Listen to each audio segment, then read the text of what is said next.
be chairman of this board because of the working relationship that we all have and the level of communication that exists with the board. I have explained to people quite frequently that holding the position of chair does not mean that I'm the person with the microphone that's expressing my opinion, but rather my job is to express the collective opinion of the entire board, or certainly the majority of the board, and that is what I have tried to do, and all of you make that easy by communicating and talking through issues. And so thank you. I appreciate you putting your confidence in me to serve in that capacity for another year. And so at this time, I would open the floor for nominations for the office of vice chairman. Mr. Chairman, I would like to nominate Commissioner Honeycutt to continue as our vice chair in the coming term. Right. Thank you, Commissioner Kiger. Are there other nominations for the office of vice chairman?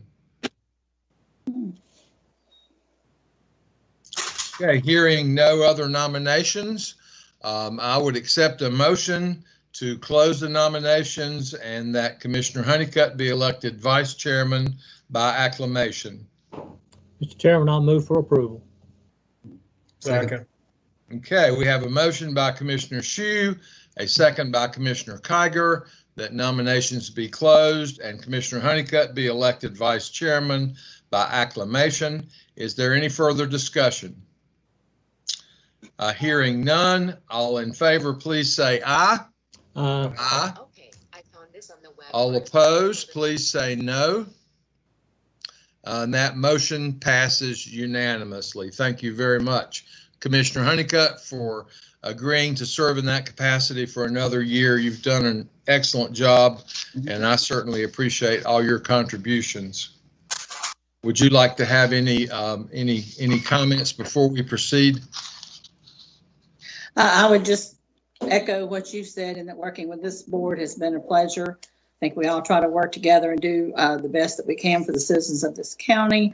And I want to thank you, as Commissioner Shue said, for all that you do. I have never seen a chair who I believe puts in, I would say probably an average of 30 hours a week. It might not be 30 hours every week, but an average. I mean, you do this like it's a full-time job, and I think the results that this board has had shows that from your leadership. And I would just say thank you, and I look forward to serving as the vice chair this year again. Thank you. I appreciate those comments. The next item on our agenda is the approval of public officials bond for the Register of Deeds. Wayne Nixon was reelected as Register of Deeds on November 3rd, 2020. Approval of the $50,000 public official bond for the Register of Deeds is requested pursuant to North Carolina General Statute 161-4.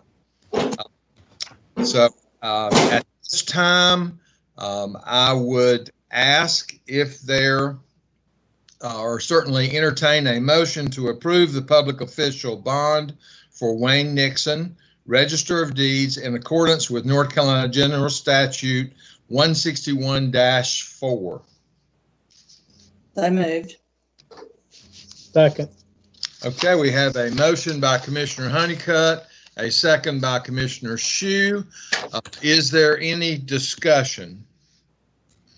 I think it's pretty self-explanatory, but this is something that is required by law for our Register of Deeds, and so we're happy to have Mr. Nixon back on board for another term to do this for us. Any other discussion or questions? Hearing none, all in favor of the motion, please say aye. Aye. All opposed, please say no. And that motion passes unanimously. And there being no other business to be conducted during our organizational meeting, I will now entertain a motion to adjourn the 2020 organizational meeting. So moved. Second. Okay, we have a motion and a second to adjourn. Is there any discussion? All in favor, please say aye. Aye. All opposed, please say no. That motion passes, and we will move now to our regular work session. So welcome everyone to the Cabarrus County Board of Commissioners December 7th, 2020 work session. And I would like to call the meeting to order. You all have a copy of the work session agenda in front of you. And so at this time, I would entertain a motion to approve the agenda as presented. So moved. Second. Okay, we have a motion by Commissioner Honeycutt, a second by Commissioner Shue to approve the work session agenda as presented. Are there any discussion? All in favor, please say aye. Aye. All opposed, no. That motion passes, and we move now to discussion items. First up, we're happy to have Kyle Billifer with us for an update on the Frank Lisk Park Barn rebuild project. Welcome, Kyle. Thank you. Since the last time I was in front of the board, we've had several public interaction meetings. We had an in-person open air meeting on the 14th at the park, and we had a virtual meeting on November 18th. And we actually had a pre-recorded video on that, although I monitored the 2.5 hours of the virtual meeting to make sure everyone could get the video started and make sure they got the correct link to the survey. So thank you for the communications team for putting that survey together. And really, Lauren, if you could possibly show the layouts, the option A and option B on the attachment.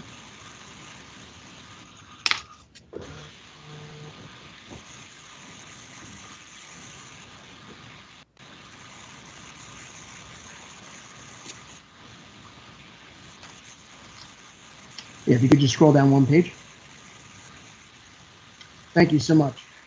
So really what we presented to the public, obviously virtually and in person, was the two different options that we came up, and we had shown these ideas to you all, and wanted to get an idea of what the public felt about the two different types of site orientations, and obviously one layout with a silo and one layout without a silo. The other major difference is having a detached restroom for the exterior users. So the barn, before it burnt down a few years ago, we added, I will call them exterior restrooms. They were connected to the barn, but you access them through the exterior of the barn, meaning you didn't need to go into a reservable space to use them, which is for years what was happening at the park.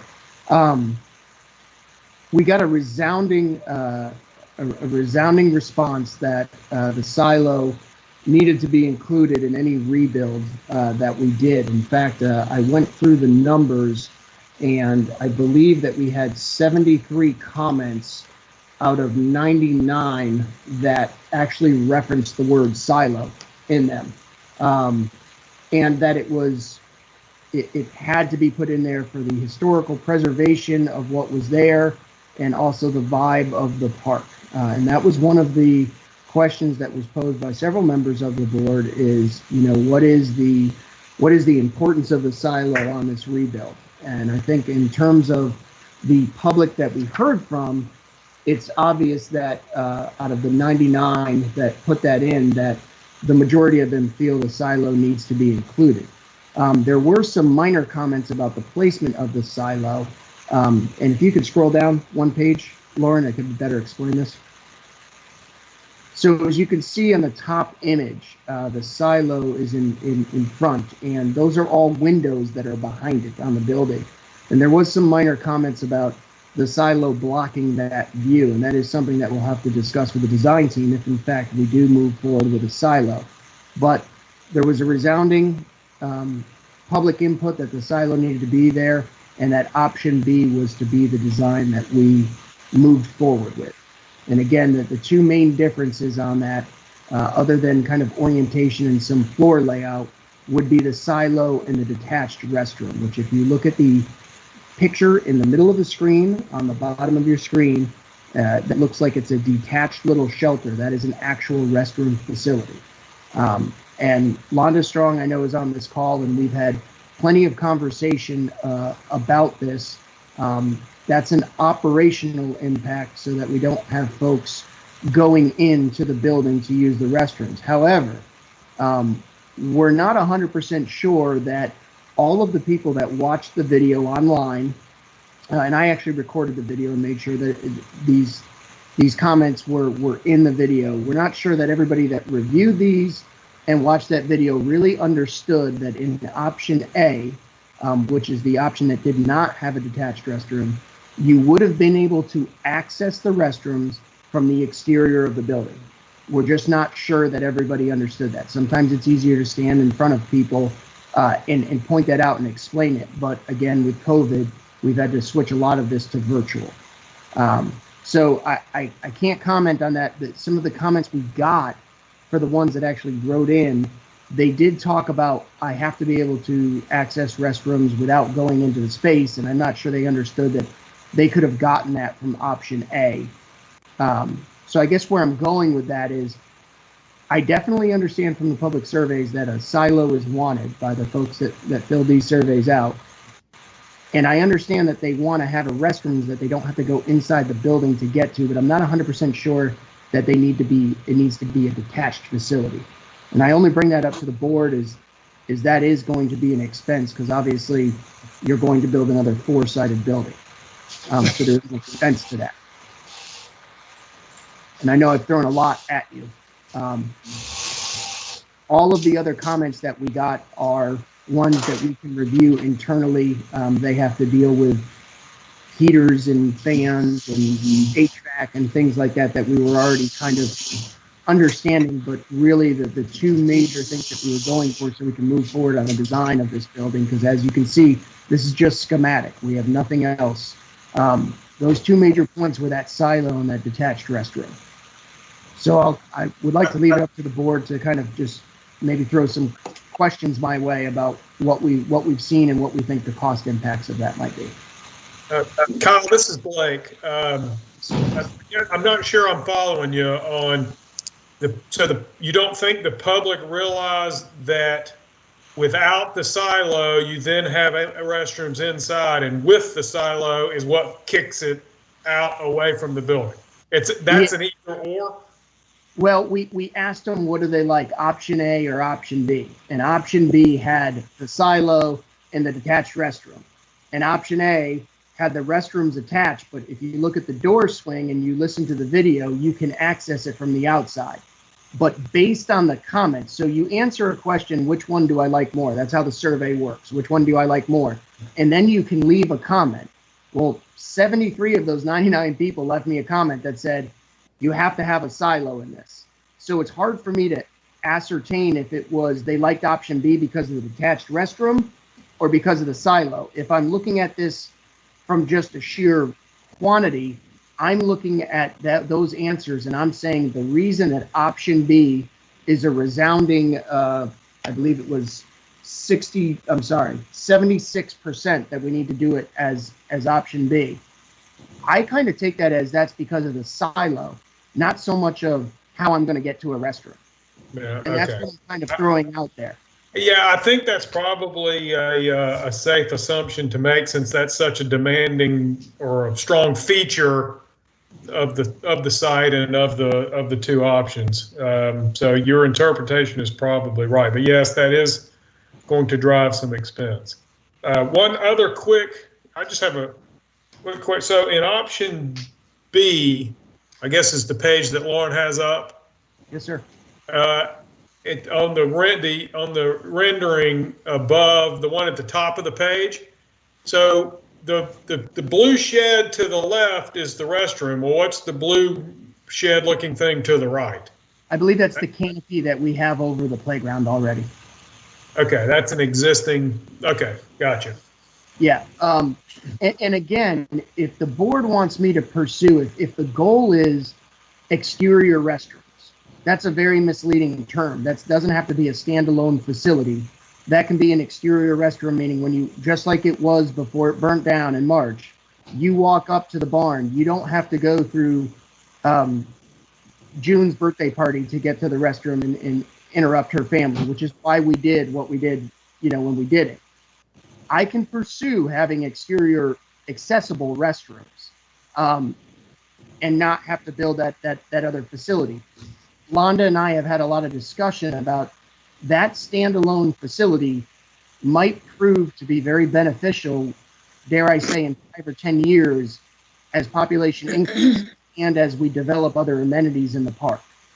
And I think that that's something that internally staff really needs to look at is, does that standalone restroom help us with a future amenity that has nothing to do with the bar? And I that could probably work both ways. Is one could argue that, no, we want folks to walk to the barn to have to use the restroom so that they see what a beautiful rentable space it is, so that they do use it for their next corporate party or their next, wedding reception or something like that.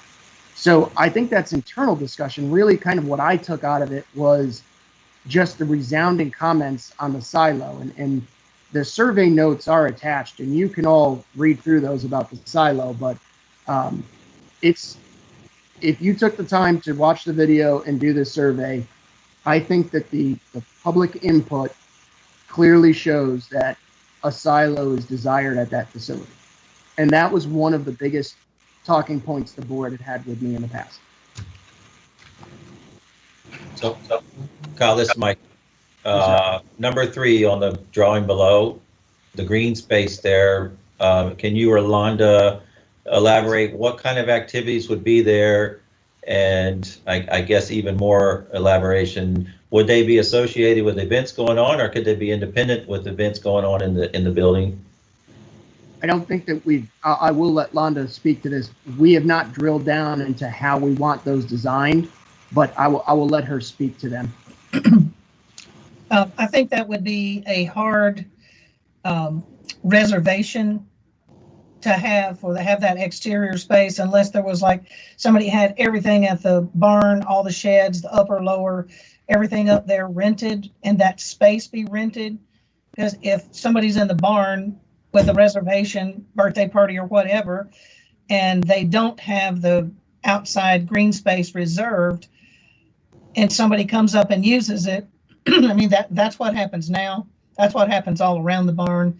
People use all the areas for whatever's going on. They may just be tossing a ball. They may have just walked up and decided to have a picnic and put it down. So I think that would be a hard part to have a reservation area for. I guess we could have an open space sign that you can't use this spot for, during this specific time, but I'm not real sure how the public would go with that. It could be an extension of any of the reservations. It also could be somebody who's bringing their church out that wanted to be outside and not be inside and using that space. So I think it's hard to tell at this moment. What opportunities does that space give out to have events in the future? Oh yeah, definitely gives an area where we could have, like, there's things that we do now, whether it's the Easter egg hunt or a road race or Santa Claus, or excuse me, I should say before COVID, those were things that we did. Or any type of event that might be happening, that would provide a space dedicated at the barn to utilize, most definitely. And Mike, just for clarification, we have those areas in both of the options. And you see some of this in corporate parks where they put out kind of the signs that just stick in the ground that says this area is reserved for this certain party today or something like that. I'm not 100% sure how easy it would be to manage it in a park like that, but I'm thinking that we could come to an understanding on how we would manage that. It's just an additional option. And some of the comments that we did get in the survey that come in the later pages do talk about providing some more outdoor area. And I think that was probably a direct result from COVID. Kyle, Kyle, go Yes. ahead, Diane. Let's go first. that's all right. I was just going to ask, and I think this is probably should be obvious, but I just want to confirm. I see number 4 is the regular parking lot right in front of the barn, correct? Correct. And then the one that used to be to the left, that didn't change any. That's still going to be there. When you Like say if you're walking up to the barn and that parking lot on the left side. yes, that is still going to be there. Okay, thank you. Now, my question, Kyle, sort of relates to what Diane said. If you look at the top image there, where the silo is right in front of us, Yeah. and then you got the parking lot to your left, and you got the walkways going up to the silo, is that part that goes to the right of the silo, is that a road extension, or what, is that just additional walkway? That walkway is actually there right now. It just turns right after the barn and then loops down. So this is extending it. And again, these are schematic renderings, but yes, a walkway. We're not you would not enter via vehicle where the entrance kiosk is. That's not what we would want to do. You wouldn't want to mix the pedestrian traffic and the vehicular traffic. Right. Okay, and the schematic is on the location of the old barn. That is, Yes, I'm sorry. We didn't move it down to where the playground was. This is where the old one was. No, correct. You all put it. We didn't. The last meeting we had, we chose not to move forward with that. That is correct. That's what I was thinking. I would just, sometimes these schematics are a little bit hard to figure out. But the other question I have, and you may not have this, Kyle, but what's the estimated cost of the silo? Because I think it's considerably bigger. Since the building's bigger, the silo obviously is bigger. So what are we looking at on costs for the silo? I can't give you a concrete number because we haven't even begun design drawings yet, but I looked back at what we were awarded from the insurance company on the silo, and I worked with the architects and really looked at it. So we were envisioning that the silo would be the elevator shaft. And if you would look at building something that wasn't a silo elevator shaft, but was still an elevator shaft, and you kind of did the delta between the two, I think the cladding, so that's what I'll call it. I'll call it that metal cladding and the aesthetics of the silo.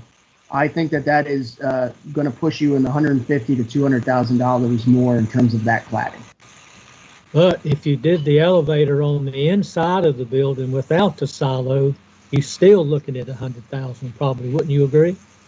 The elevator itself will probably be about $150,000. That's correct. And then you'd lose rentable or usable space that Right. is inside the facility. So that, yeah, I think we had kind of always envisioned that even if it wasn't a silo, the elevator would need to be some sort of exterior shaft, if you will. It either looks like a silo or doesn't look like a silo. And, a lot of what we talked about, Londa and myself, is trying to come up with some sort of faux or fake silo. And I have some concerns on how you would continue to make that look like a silo if you're not using real silo material. So we have a lot of investigation. The insurance company did a lot of research for me and couldn't find a lot of active silo contractors in this area.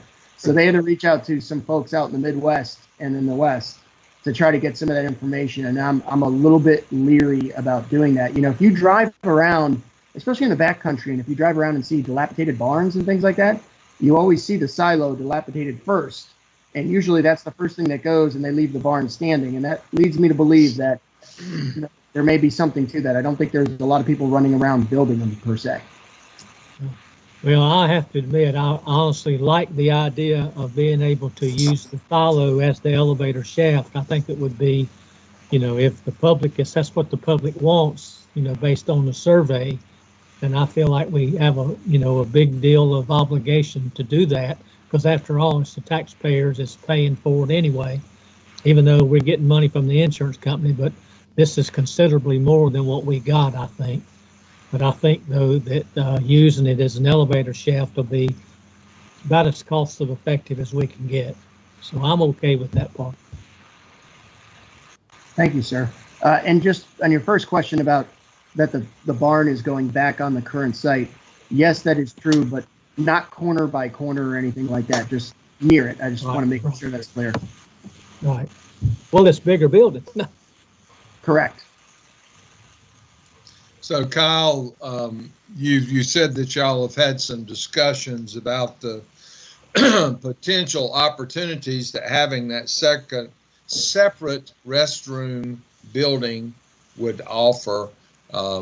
Parks and Rec, Londa and her staff have not come back with a conclusion on that yet. Is that what I understood?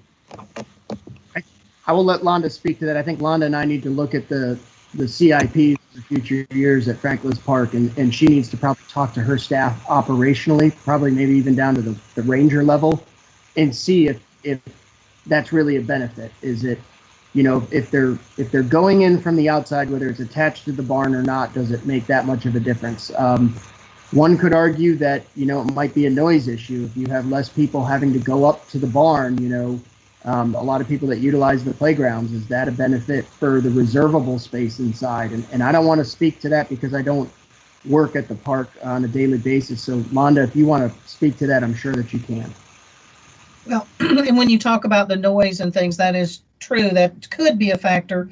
It all depends on what we end up with for the lower level. You know, is that HVAC? Is it like it has been? Are there fans? You know, is it going to be open?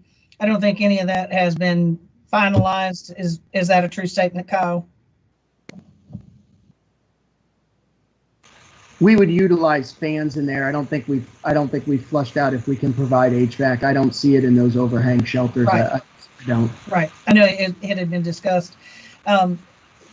Since we put the bathroom on the outside several years ago, we've had nothing but compliments that I'm aware of. I've talked with Perry, the park manager there, and he says he has people still to this day, even though it's been a few years. It's like, hey, last time I was here, I couldn't use the bathroom up there because I was going to interrupt a group. But by utilizing the bathroom on the outside has been wonderful. And as far as that open space area, again, it just all depends on what group is there, how it's utilized, and who's utilizing it, where the benefits would lie. There's benefits as well as cons that could go along with that. I know that's not an answer for you, but. Well, no, I'm just curious where you were in the process and how many detached in standalone restroom facilities do we currently have at that park? Restrooms only are 2 standalone. There's restrooms in the concession building at the ball fields, restrooms in the soccer concession building, and restrooms in the office building, all exterior. Right. And isn't there standalone restrooms down near the tennis courts? Yes, there's two sets down there. Right. And so this would be a similar type situation where there would be some amount of heat involved to avoid freezing pipes and that sort of thing. Yes. You'd have to. It wouldn't be a full HVAC system, but yes, it would be very similar to how we built the lower parking lot restroom. And you would have to provide that. And you have a roof, and you have walls, and you have insulation, and you have all the things that would already be realized in the cost of the barn, and now you're extending it more and providing those extra building materials. Yes. The only other comment that I was going to make is Londa's comment about somebody from the outside not being able to go in to interrupt the party kind of cuts both ways. The people that have rented the space, to me, sort of have, you know, they've got. I like the fact that we've included private toilets for that renters on that rental space, and then, you know, that means they've rented the space. We're obligated to provide them a clean restroom when they get there, and then we clean it when they leave. That's part of the rental agreement. And when it's all one restroom, I mean, it's a lot less control of what type of shape it's in when a renter gets there, and then they're having to deal with people coming in, you know, and interrupting. So to me, that's I just think that's a piece that makes for on the rental side, it makes for a nicer experience and would be more likely people would have a good day, a good experience, and want to come back and do it again. If that makes sense. I have just one more question. It's about that outdoor activity space. And, you know, as you deliberate on what you're going to use that for and how you're going to use it, we don't have, I don't think we have a splash pad out at the park, do we? No, sir. We have one budgeted in for our future CIPs. I believe it's actually hits in 2 years. It's to redo some of the amenities at the lake and to put a splash pad near the tennis courts. We've actually already had some preliminary design done specifically in terms of utilities. If you remember when we built the lower lot restroom recently completed just, I think, a year and a half ago, we upsized the sewer line down there. And that was the reason that we did that, was to handle that. Okay, well, that's good that we've got that on, you know, on the schedule, because you get a bunch of kids, especially in the summertime, you know, a splash pad sure is a pretty good amenity to have. And that's a good place to have it. I know that they've got one, a little splash pad. It's up in Kannapolis, up there by the YMCA Veterans Park, I believe. I can't remember, or the pavilion, whatever it is up there. And it draws a lot of attention in the summertime. Kyle, is there a timeline on this that I don't remember? As soon as possible. I'd like to set the design team. You know, I've been holding them back because we kind of had to do a lot of public interaction, and then we had to kind of back up and punt when COVID came, and kind of go with a video approach. And I'd like to release them in January to start design. I guess your question is how long that design, I would say, would take less than a year. We can fast track it as much as possible and get going on building. Quite frankly, right now is a really great time to do the building because of the amount of utility work we're going to have to do. We're going to tear up a good portion of the park coming in from the Rubens Road side, the back side, to have to bring all these utilities up. It's going to be pretty substantial. So you're saying design time would be a year? I think we can pare it down less than that, yes. And then completion time to actually get it open to the public? I wouldn't want to comment on that until we have a design done and I know what that design looks like. I would think a construction time of probably, with the utilities, 6 to 8, maybe 6 to 9 months. Okay. Thank you. So what are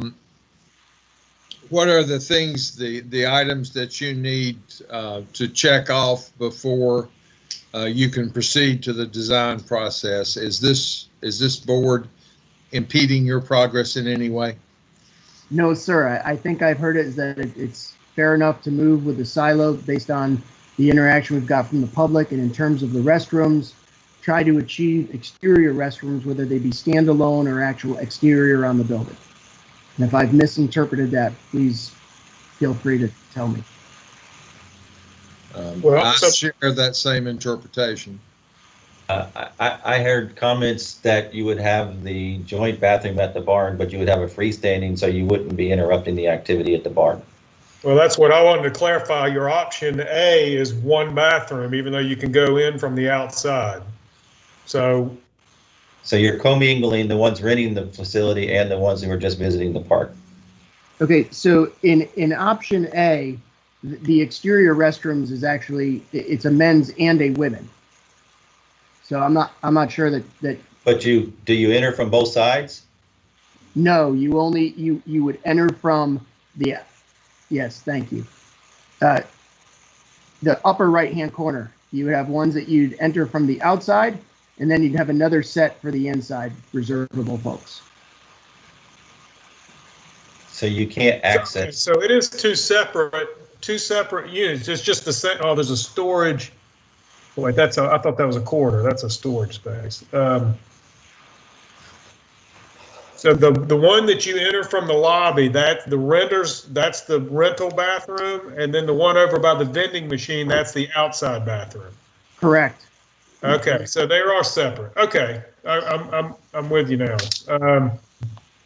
I didn't pick that up earlier. So, okay.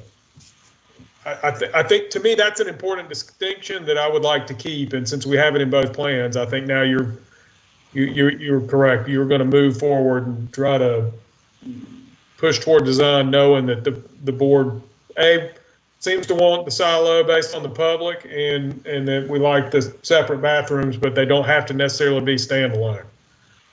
Correct. And I will also say that as we start to go through the DD design process and also get into the CDs, as we start to go through the cost estimating, if I find anything that, and obviously I will be giving you up like I do all our major projects, but if I start to see some alarming numbers concerning the silo, I will probably be back in front of the board. Great.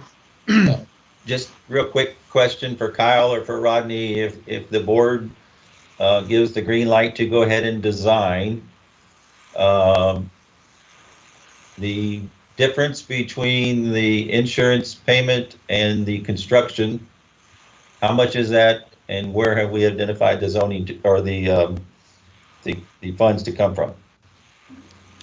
So I'll let Kyle speak to the insurance part of it, but you will have an agenda item coming up that Susan will speak to about our fund balance appropriation. And in that item, there's $3.5 million being allocated for the barn. So that would be in addition to the insurance proceeds.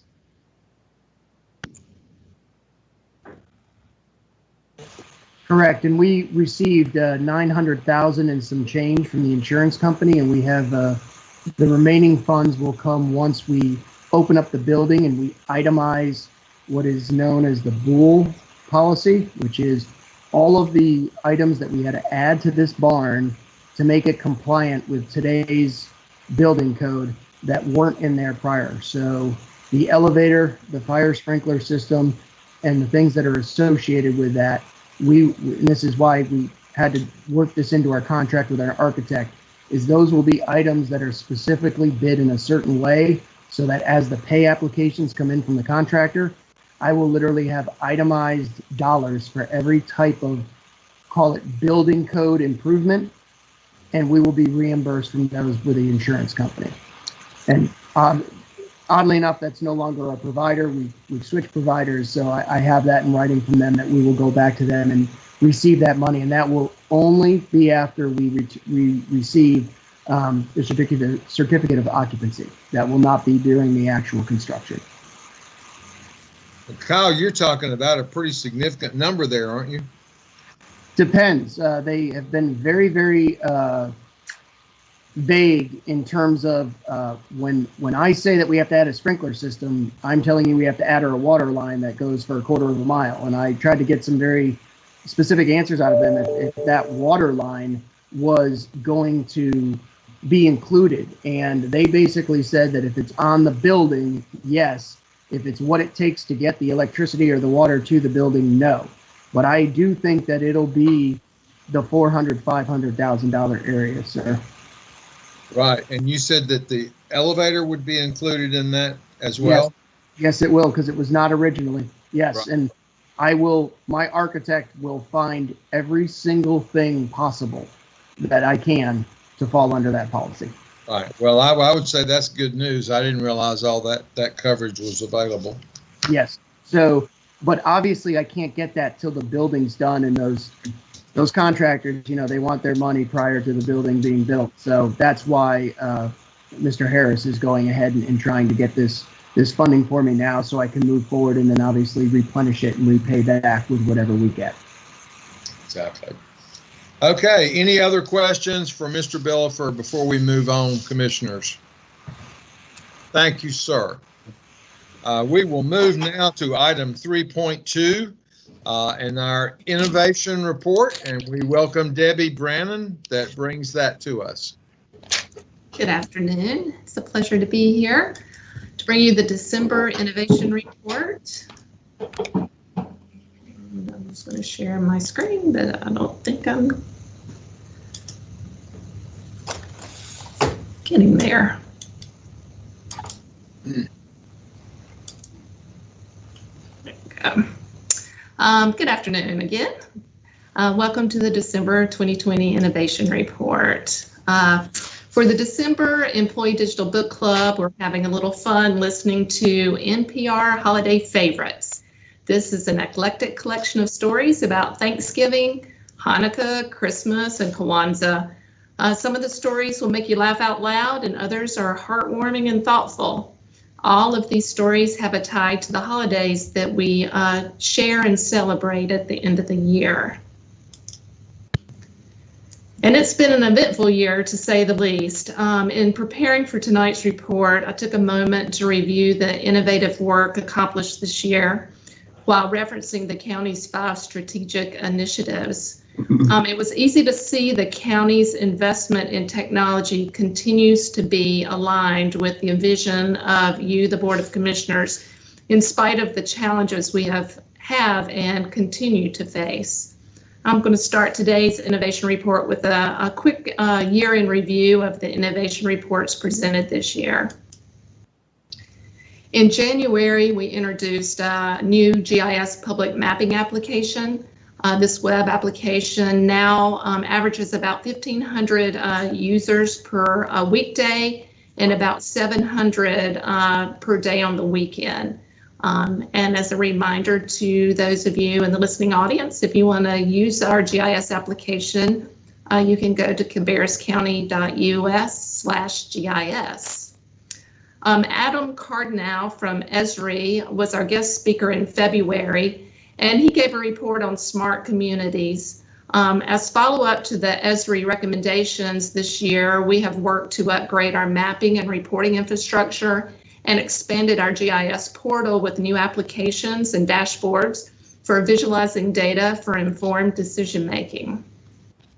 In March, we demoed one of these new data-driven decision-making tools, the real estate sales analysis web application that was developed for the reevaluation process and made public to promote transparency.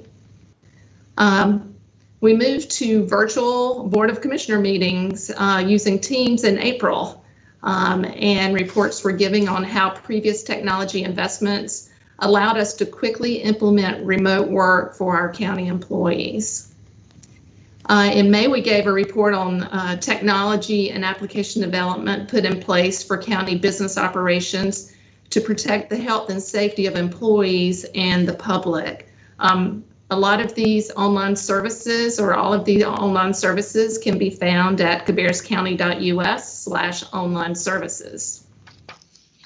2 of the new applications we designed were for the Veteran Services Department.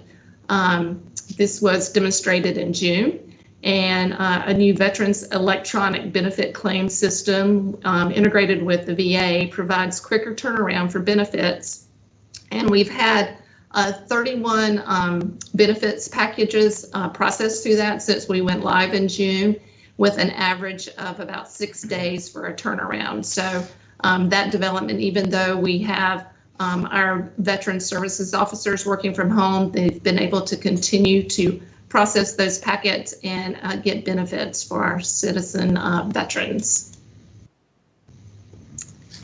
When our libraries closed to the public in July, the Beanstack application for summer reading program was introduced, and you can find that at cabarruscounty.beanstack.org.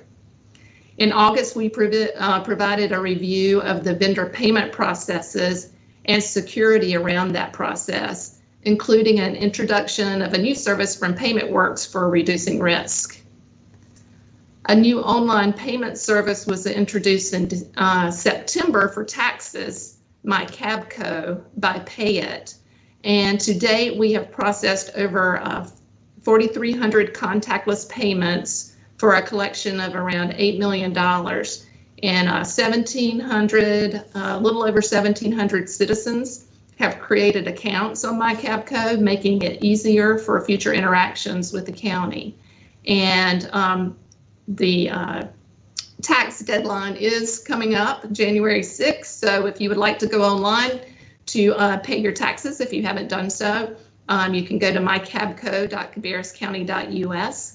The only negative feedback we've received on this is some people did not realize that there is a credit card fee if you use your credit card, which is 1.85%, which is less than our previous payment processor, and there's a $2 transaction fee.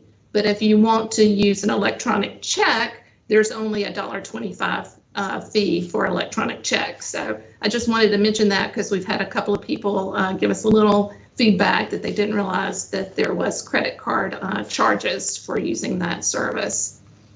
In October, we celebrated National Cybersecurity Awareness Month with a report from our security team. And we introduced a new peer-to-peer recognition program, Super Cabco, last month in November's report. Since the implementation in September, we've had 603 peer-to-peer recognitions, which is an additional 227 since my report last month.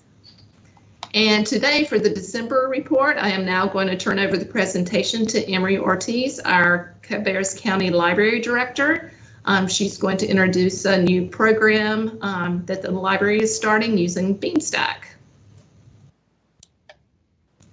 Hello, good to see you all. I am also going to attempt to share my screen. Let's see.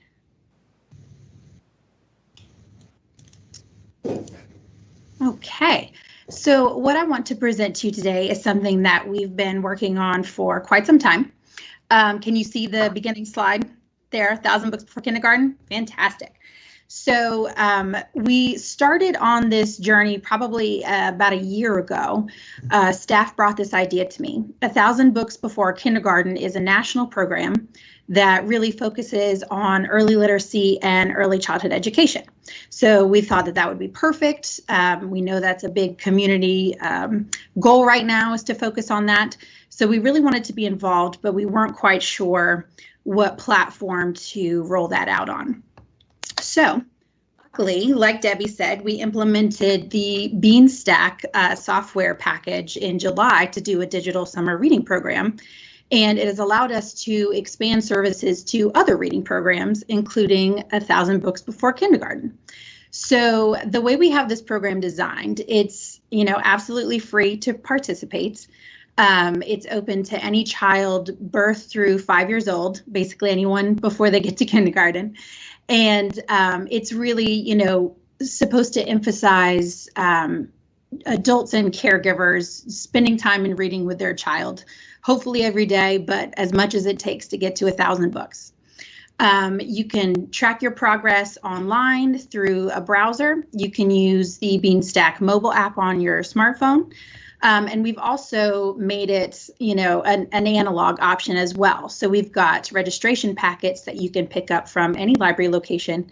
And we hope to have those distributed out in the community as well. So the program will be accessible no matter where you're at in terms of technology or location. You'll also be able to earn prizes along the way. And I'll tell you a little bit more about that in a second. And we're going to have a lot of fun with this. So the impact of reading to an infant or a toddler that won't sit still for 30 seconds, that may seem a little strange, and it may seem like a challenge to a lot of parents. But it's such a critical time when children are in their first few years of life. It's when they have the fastest brain development, and it's when you can really start making big impressions in terms of literacy and future academic success. So Ohio State University did a study that proved that children who were read to every day before kindergarten started kindergarten with 3,000 more words in their vocabulary than students who didn't. So already off to a huge start there. Along with vocabulary, you've got, critical thinking skills, just basic cognitive abilities. And, you're already far in advance of the children who aren't reading. Now, on a local scale, the impact to me, I think, is pretty significant from the research we've done. In the 2015-2016 school year, 45%, so almost half of children who started kindergarten in Cabarrus County did not meet basic literacy benchmarks. And then on a national level, only 35% of students are at or above reading level by the time they reach 4th grade. So, we know it's a big need. We know that starting early makes the biggest impact, and this program is hopefully designed to make all of that very easy. In addition to the academic rewards that early literacy can bring, it also is a great way to just bond with a child. It creates healthy relationships, healthy communication, and is a great activity to do that costs you nothing.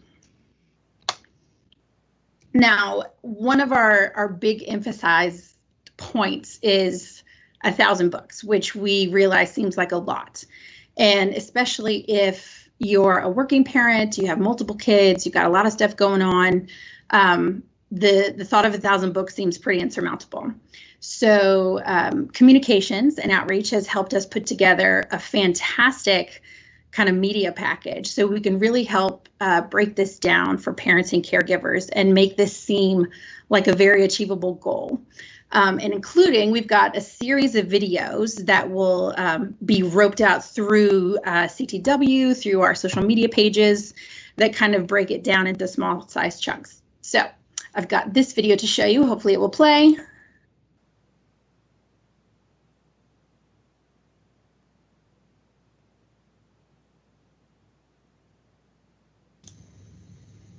Emery, there's no audio. If you want to reshare, make sure you click the share audio button when you share your screen. I did not have a share audio option when I shared screen. So I can absolutely email that out. And there's a whole list of them on SharePoint, so I can email the link and then you guys can go through a bunch of them. But this one is basically Adrian from our Concord Library saying that if your child has a favorite book, you can read the same one every single day if that's what they want to do, and it still counts towards 1,000 books. I know my sisters and I made our dad read Fox and Socks 1,000,000 times when we were kids. So all of that would have gone towards the 1,000 books.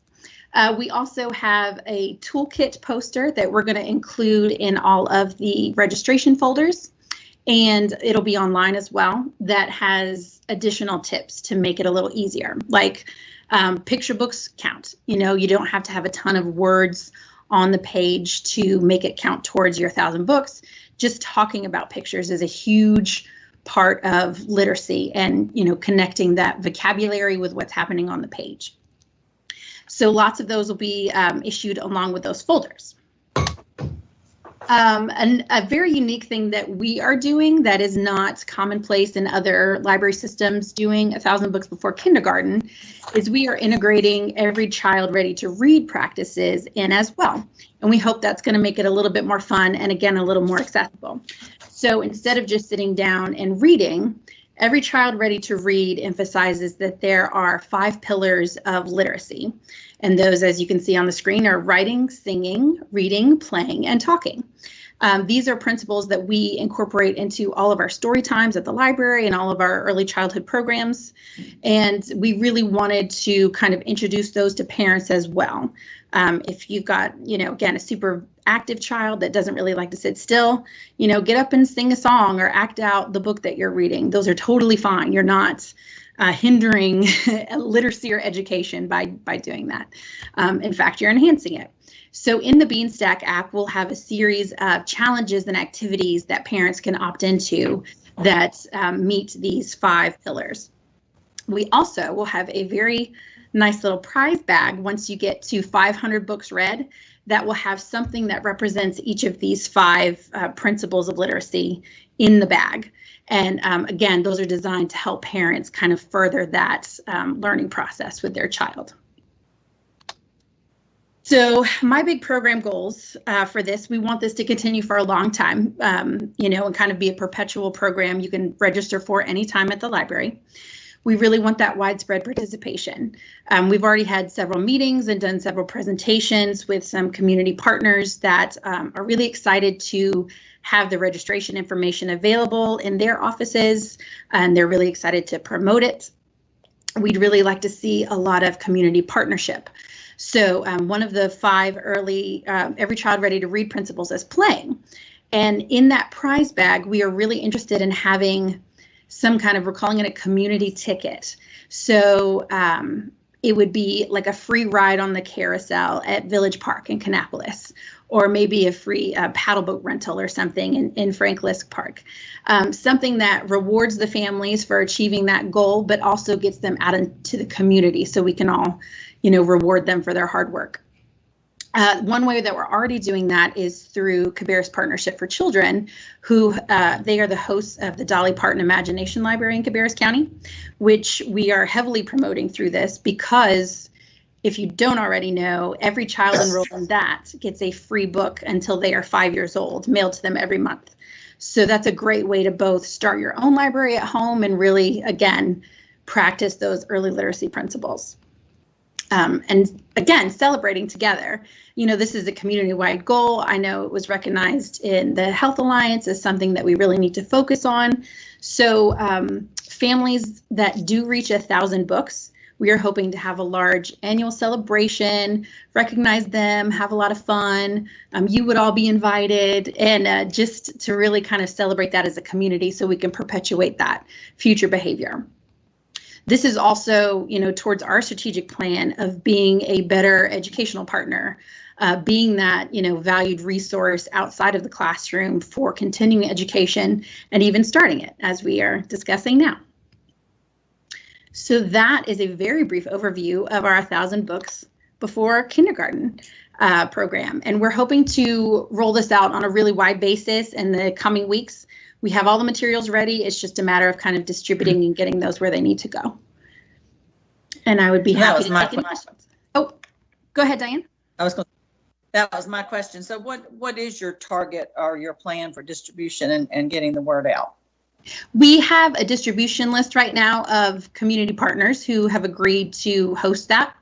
So we're really looking forward to getting them the folders. That's all we have to do. Several offices around town. I need to talk to Karen about maybe having some in the DHS office. I'm planning on compiling several and sending them to the county manager's office as well. So if you all would like to pick up some of those and just review or share if you've got grandchildren, you're welcome to do so. So is it somewhere electronically as well, or do you have to have one of the folders? You can do both, or you can do one or the other. All the program information will be the same, and everything that's in the folders will eventually be on the website. They're working on that dedicated website page right now. So it'll, again, we want it to be the most accessible that it possibly could be.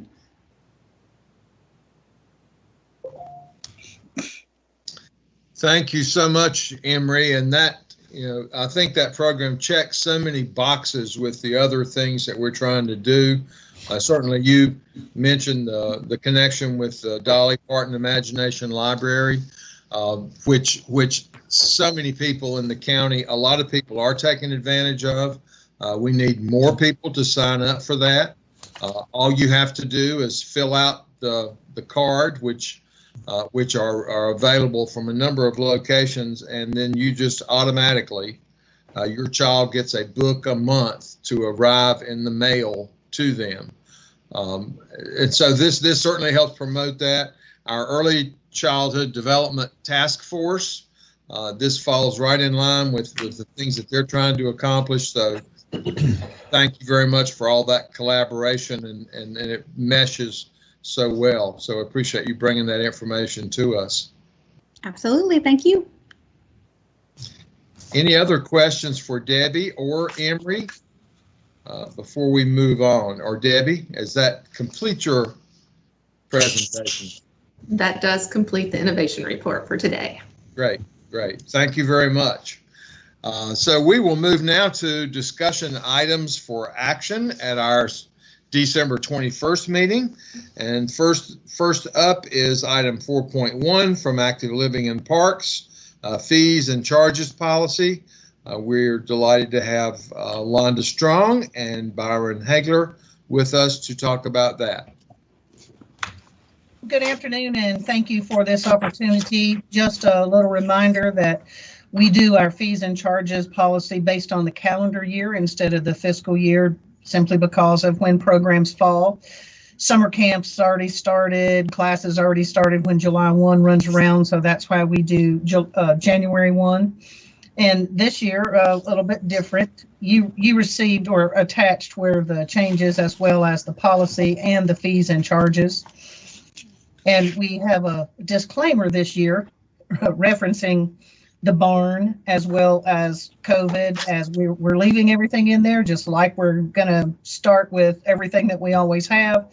But we do have a disclaimer in there that, you know, may be changed, may be canceled, barn's not available, but we've left the prices in there for now instead of taking them out and then putting them back in. So, you know, they may change by the time it gets around a year and a half, 2 years from now when we open back up. So I just wanted to preface that. We haven't made changes in the policy per se in quite a while. It seems to have been working for us over the last several years. And then we just have a few changes this year as far as the fees and charges themselves. And Byron Hagler has worked with our staff, and he is going to go over that for you and for Commissioner Strang. Byron Hagler is our assistant director. So just wanted to get you in on that, and I'll turn it over to Byron. Thank you. Good evening. And as Londa mentioned, I'm just going to go over the fees and charges summary, which should be attached in your packet. And Londa already mentioned the very first item on that packet, which has to do with a general statement for COVID-19. There are 2 bullet statements on this page. The first bullet states, due to COVID-19, facility hours of operation and reservations are subject to change. The second is reservations and related requirements are suspended for barn facilities at Franklin Park until reconstruction is complete. And Londa mentioned the reasons behind those statements. The very next item on there, specifically for the senior center holiday closings. So just a closure adjustment this year based on the county's identified holiday schedule, and that change would be the Thursday before and the Sunday and Monday after Christmas, so 12/23 through the 27th. The next item on that agenda is page 5 for the fees and charges, which concerns fishing permits. And we have received in the past many years and present of requests for a veteran discount to our fishing program. We charge $2 to fish per person that are 13 years of age and older. And we have received numerous requests for some type of discount, and we got together with staff and we proposed a 50% discount on the annual permit fee only for veterans with proof of service required. Our current annual fishing pass is $40 for a single park location or $60 for all 3 locations, which is Rob Wallace Park, Camp T and Spencer Park, and Frank Lisk Park. So the request is to an adjustment or provide a discounted rate for veterans with proof of service for that annual permit. Byron, let me interject one thing right here, is that currently we are not charging based on cash handling procedures, and hopefully that will be taken care of next year. Yes.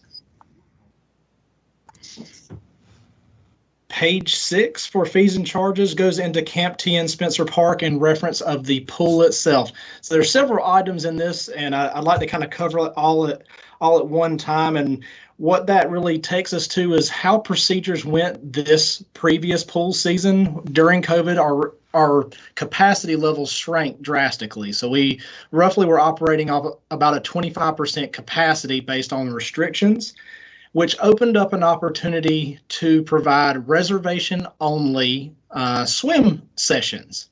And what that did was it reduced the opportunity for long lines and for people to be waiting to enter the gate if they've lost their spot. And how that happens is we hit capacity nearly every single day that we are open, especially as you get closer to July 4th. There is going to be a long line outside of Camp T and Spencer Pool. So with COVID, with our reduced size, the last thing we wanted was people coming and showing up and not being able to get in the pool. And how do we notify the public? So what we did was created through ITS, and the department created a reservation system to allow us to make those sessions and for the public to go in and know there are slots available or there are not slots available for the time frame that I would like to go to the pool. In previous years, you would be able to go in and stay all day or leave whenever you wanted to. But the problem that caused was as soon as you left, if we had a waiting line outside, you lost your spot in line. So this spot is you have your time slot. You can come and go as you please during that time slot, and it allows us to have the turnover and the time for cleaning in between. So we are proposing 2 swim sessions, one from 10 a.m. to 2 p.m. and one from 3 p.m. to 7 p.m. with the same as we proposed this past pool season, with a per person charge that is the same across the board. And the reason for that is because of the reduced capacity levels, we did not do a tiered pricing system, because an online reservation is hard to prove the age, and then also the interaction that we had there at the gate. And with those limited capacities, we just did a one price per person of $5 for that time slot. This past pool season, we offered a price of $5 per person for a 3-hour time slot. What we're proposing for next pool season, if we're allowed to have the facility open with guidelines, would be for a 4-hour time slot. The discount that we are proposing in this is solely for child care organizations, and that they would have to pay in advance because they are providing child care needs, that we would provide a discounted rate of $4 per person for child care organizations, but those would be made in advance. Any questions on the pool area? The birthday party package is the same way, as just identifying that there are 2 reservation time slots now is what we're proposing for the pool, and not just a drop-in basis for the pool system. So just real quick, Byron, this is Blake. You're just going to monitor capacity with COVID and Governor Cooper's orders and all the rest, and sort of modify as you think necessary, or if capacity gets to increase. We're just going to keep our eyes and ears open and try to increase if we can. That is correct, Blake. So right now, currently, we will provide up to the capacity that we're allowed to. Our current pool capacity is 150 guests, but obviously we could not do that this previous pool session, and that would give us this reservation-based system would allow us to modify those capacity levels on the reservation system to based on whatever the regulations are at that time. Okay, great.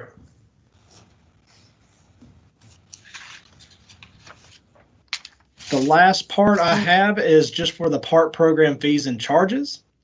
We just identified that the current programs, classes, events, and tournaments fee range from free to $50. We needed to expand that to $75. We have expanded some of our archery programs, and especially in the future that we see the need to expand our cost up to $75 per participant for a session to cover our costs based on our needs. And the last item is a staffing per hour increase from $15 to $20 per hour for reservations at the senior centers. That is a part-time staff per hour charge, and that is expanded just based on the cost per hour increase from the county's salary study that adjusted the part-time staff pay range. So we expanded that to match that pay range.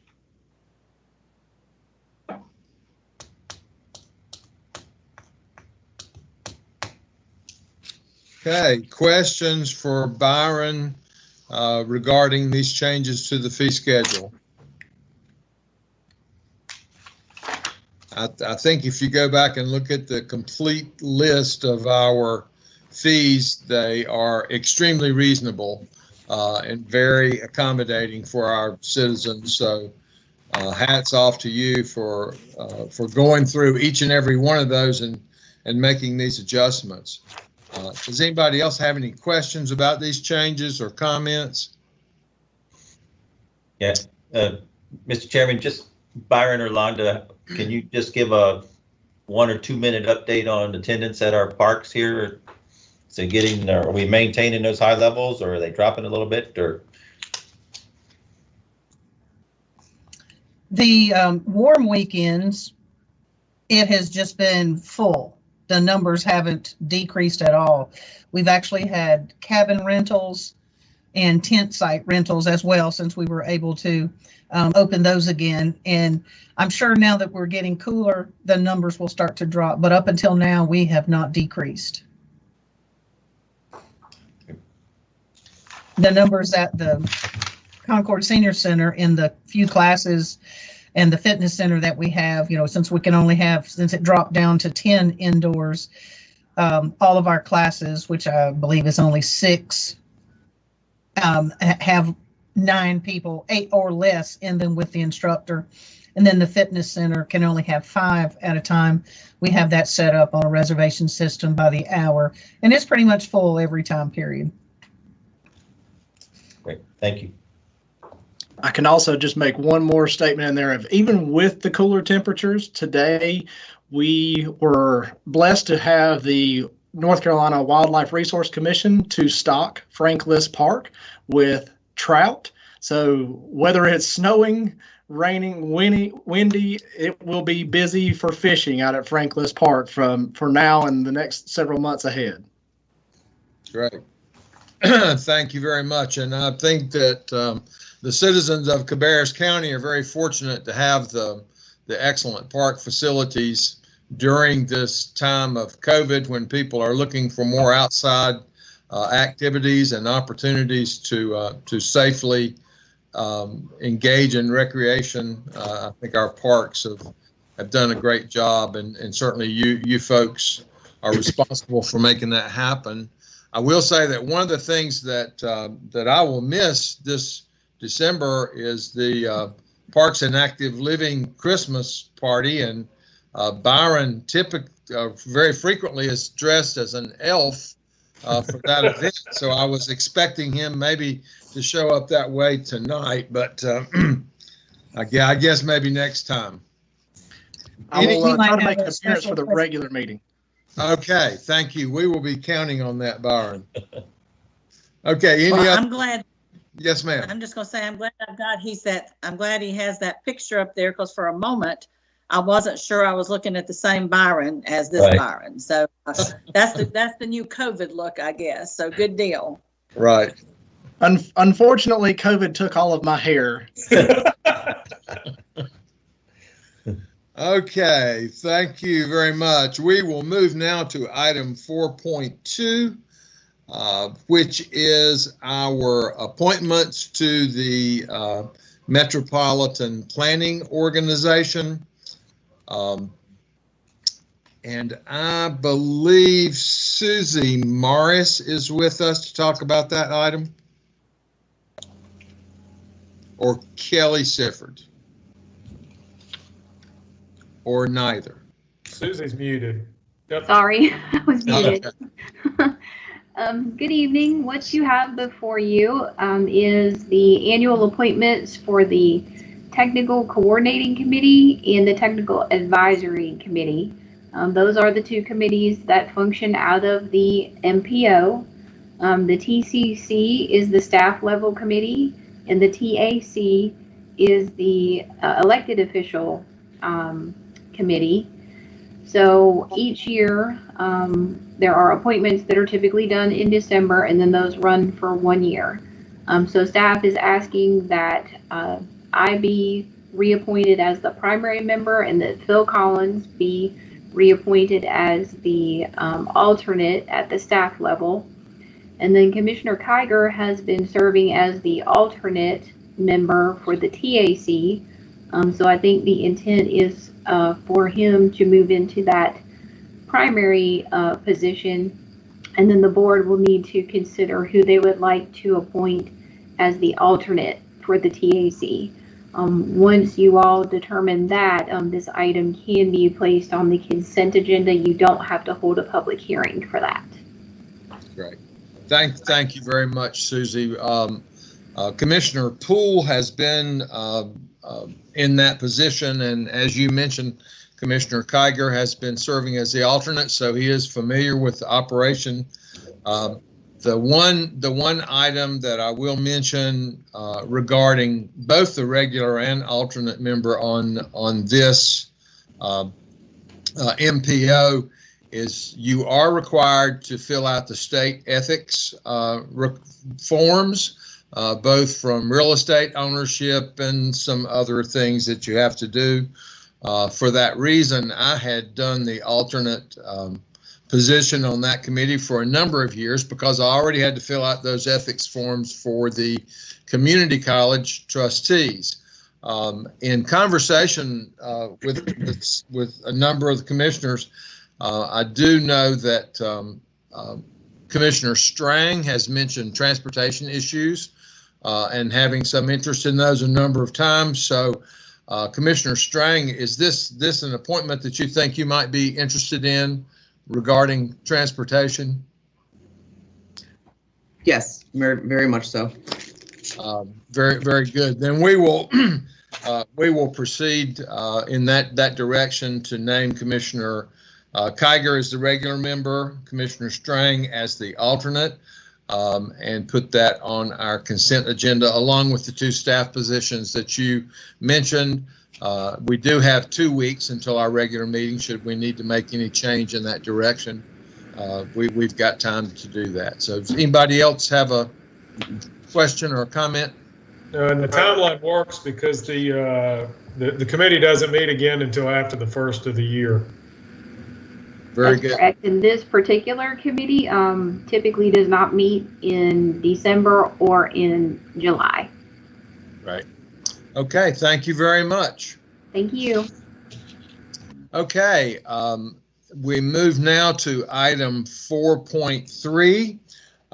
And I think you all have a copy of that on your agenda about the various appointments and removals to boards and committees. I think this month Human Services Advisory Board is the only one we have. Does anybody have any questions or comments on that item? Okay, hearing none, we will move to item 4.5. Well, no, excuse me, to item 4.4, which are commissioner appointments for 2021. Lauren has attached a chart of all the various committees that commissioners serve on. She has both a blank sheet for 2021, and then she's got a list of the 2020 appointments. I have had some discussion with the current board regarding those appointments, and of course we have made some changes through the year. I think particularly Commissioner Kiger had moved into that role on the MPO. I think he had also taken the appointment on the Early Childhood Development Task Force as well. So there may be, if there may be one or two of those that he might want to, of his other appointments, that he might want to drop off. I haven't discussed that with him specifically. Commissioner Poole was our representative to the WASAC board. Commissioner Shue has expressed an interest in that appointment. I think most of the others, there may be a few other minor changes in some of the liaison positions. So if it is agreeable with the board, based on the current appointments, if you would allow Lauren and myself to work on that over the next 2 weeks to get the adjustments made on a few of those changes, and then submit a list of those appointments to all of you for your input. If you have any committees that you currently are serving on that you would like to relinquish, if you could let me or her know, then, or if there are some that you would particularly like to serve on that you don't currently have, if you would make us aware of those, and we'll try to put that list together, which I think might be a little more expedient than us trying to go through the 46 of them during this meeting. Does anybody have any concerns or questions about that process? No. Great. Well, then we will proceed to put that together. And Lauren and I have had some conversation about that previously, so I think it'll be a pretty smooth process. So we will move now to item 4.5, which is designation of voting delegates for the North Carolina Association of County Commissioners Legislative Goals Conference.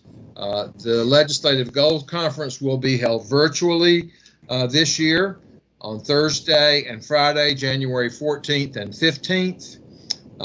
As we do when we meet in person, we appoint a delegate to be our voting delegate on that meeting each year. That does not preclude other of our members from participating in that Legislative Goals Conference either. Just to briefly go through the process, the State Association of County Commissioners has a number of task force in several different areas. I know that several of us have served on the general government task force for several years.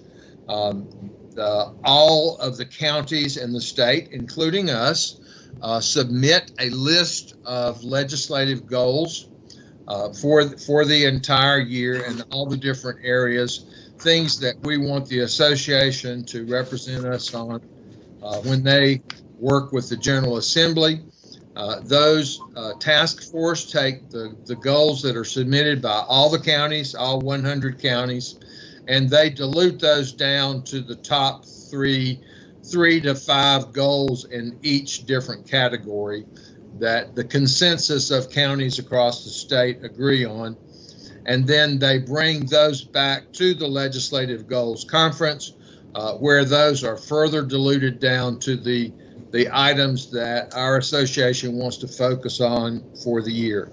So everyone can participate in that virtual conference, just like we would if we were in person, but we just need to designate one member who is willing to serve as the voting delegate. I think for the past, I know the last one, we do this only on the long session, so it's every 2 years. I know I did that once or twice. I think Commissioner Shue was our voting delegate last time. Is that not correct, Lynn? Yes, it is, Mr. Chairman. Yes. So of course, requires a little homework, trying to read up on those goals. But is there anyone that would be interested in serving in that capacity? Or would somebody like to nominate somebody to do that? Mr. Chairman, since I've done it a time or two in the past, I'd be glad to do it again if nobody else wants to, but I'd sure enough deter that to any of the other board members. They've never done it before. It's not really a lot to it, but you do have to do your homework though, so you know what you're voting on. Otherwise, you'll be blind voting. Right. So does that, do I hear a motion to appoint? Well, I don't think that really requires a motion. We just make a decision, put it on our consent agenda. Do we have consensus to move forward with Commissioner Shue being our voting delegate for the Legislative Goals Conference? I see heads nodding yes. So thank you, Commissioner Shue, for stepping up and agreeing to do that. So we move now to item 4.6, which is our resolution establishing the Board of Commissioners 2021 meeting schedule. I think that there were some emails today that I may not have gotten completely caught up on by the end of the day, but I believe there was a request on particularly our budget workshops. One of those is currently set for April 22nd, and I think we had a request to move that back 1 week to April 15th. Is that correct? The 15th. I would ask that we make that change in that resolution. Of course, we see So that's, I'm sorry, Mr. Chairman, that's the public that's when we get presentations presented to us from the various, okay. That is correct. And I tell you, if we could, if Deputy County Manager Harris, we've made a little change on the way we do that, which hopefully will make it a little bit more accessible to the public. Would you like to talk about that, Rodney, for just a minute? Yeah, so the intent of this is to allow for public input and to get the board information in a more timely manner. And so having that April work session will allow you to hear from the school systems as well as RCCC about their budget requests so that the manager can get your feedback in advance of his recommended budget. And then post-budget, we would have the public hearing at the first meeting in June rather than on the night of budget adoption. That way you can hear the public input before your final budget workshop and make any changes based on that input. Okay. Yeah, I think those are good changes. I appreciate you bringing them to us.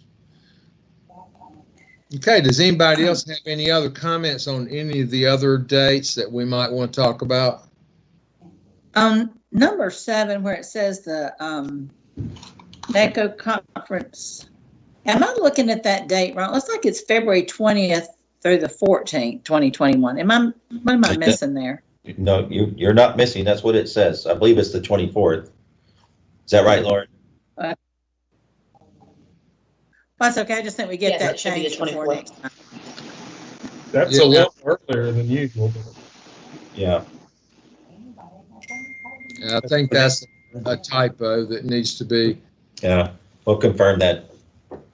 Okay.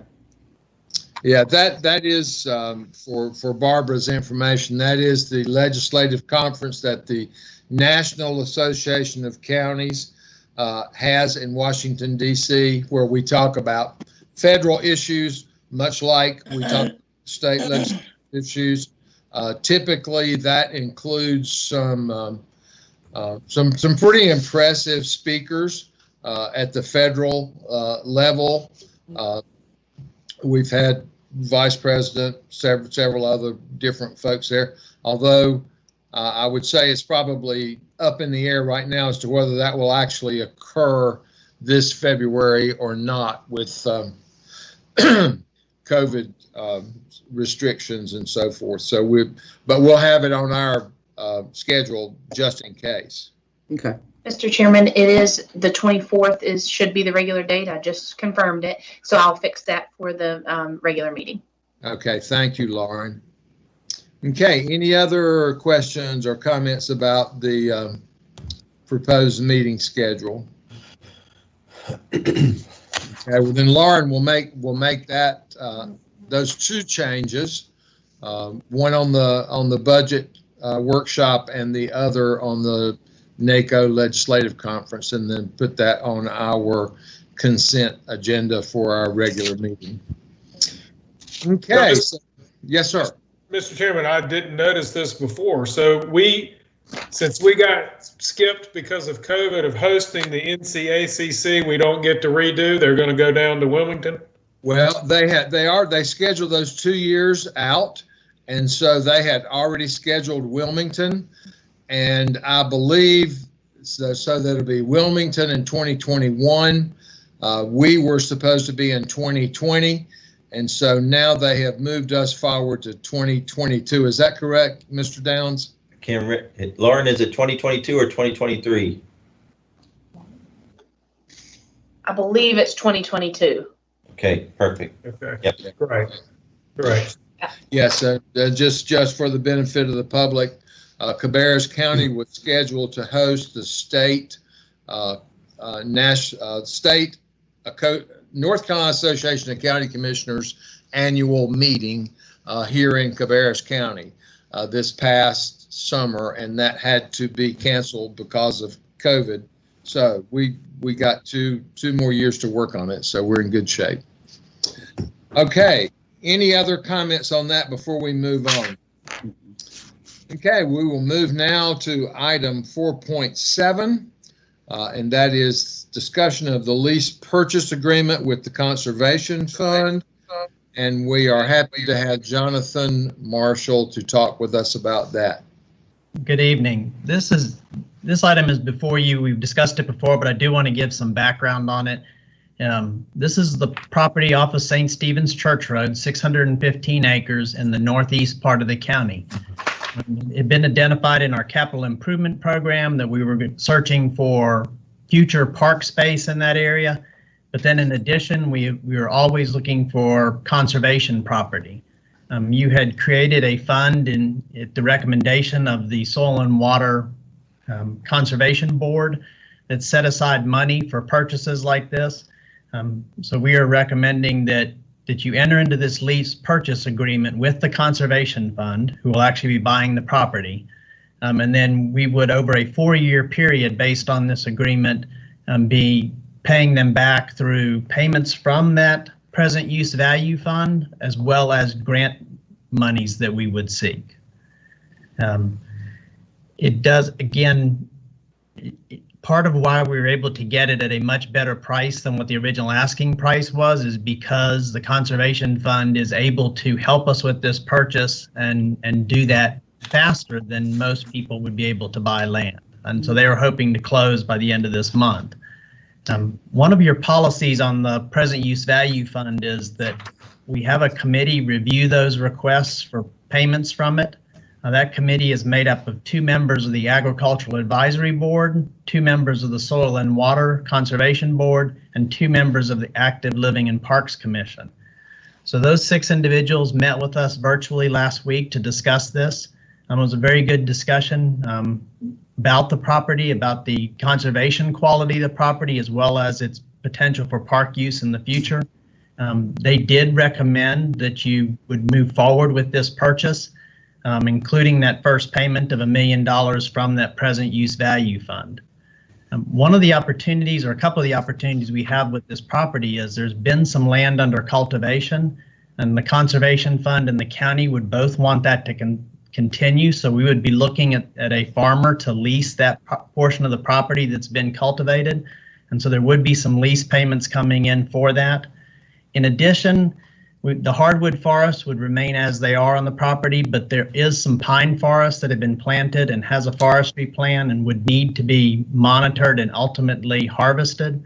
So there would be also some revenue from that. So the group that met last week wanted me to pass along a recommendation that any revenues received from leasing that agricultural land and any revenues received from harvesting the pine timber on the property go back into the present use value fund, which would help again buy some conservation property. I am asking that you suspend your rules and consider this item tonight. Again, your meeting this month is late compared to when it normally falls within the month. It's on December 21st. The Conservation Fund would actually like to close on this property prior to that.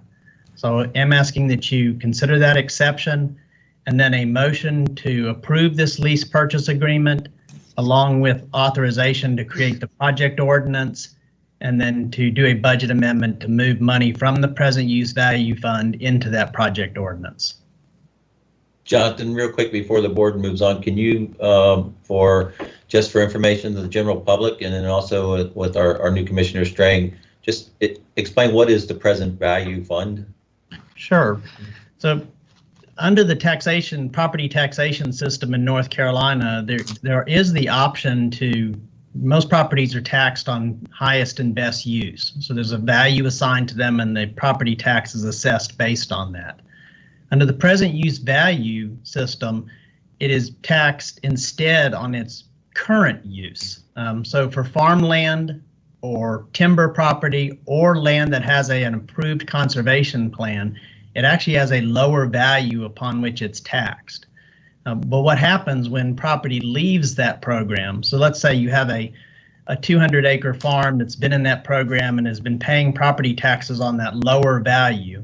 When they leave that program, they are responsible for paying the back taxes for the past 3 years as if it was being taxed at the highest and best use. So a 200-acre farm would sell, and they would go back and reassess what that difference in taxes would have been, and the seller is responsible for paying those. The Soil and Water Board had asked that because that's land leaving agriculture or leaving forestry or leaving conservation, that we take those payments and segregate them in an account, the present use value fund, and then use those to help with agricultural preservation, which we've done, buying conservation property, which we have done, as well as buying land that had been in timber. I think this would be the first one where we've had a parcel that's been in timber that we've been asking you to purchase. It is an irregular revenue, so it's a little bit hard to calculate how much that revenue is going to be. So that's the other thing, that it's not something we typically build into the budget, but by doing it this way and accumulating those funds, it gives you the opportunity to go out and preserve some of those unique characteristics, as well as preserve some of that agricultural economy in Cabarrus County. Thank you. Okay. Excellent explanation, Jonathan. And this is a wonderful resource that we have to prevent Cabarrus County from becoming overdeveloped in a lot of different areas and preserving some of those natural resources. Does anyone else have questions for Jonathan? Or any general questions on this particular item? As Jonathan mentioned, our rules of procedure for the Board of Commissioners indicate that we do not typically vote on items during our work session.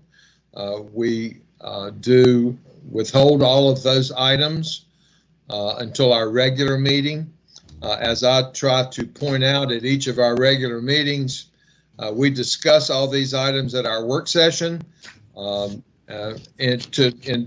a public meeting that we televise, which gives our citizens an opportunity to provide any input or ask any questions during that time before we vote on it at our regular meeting.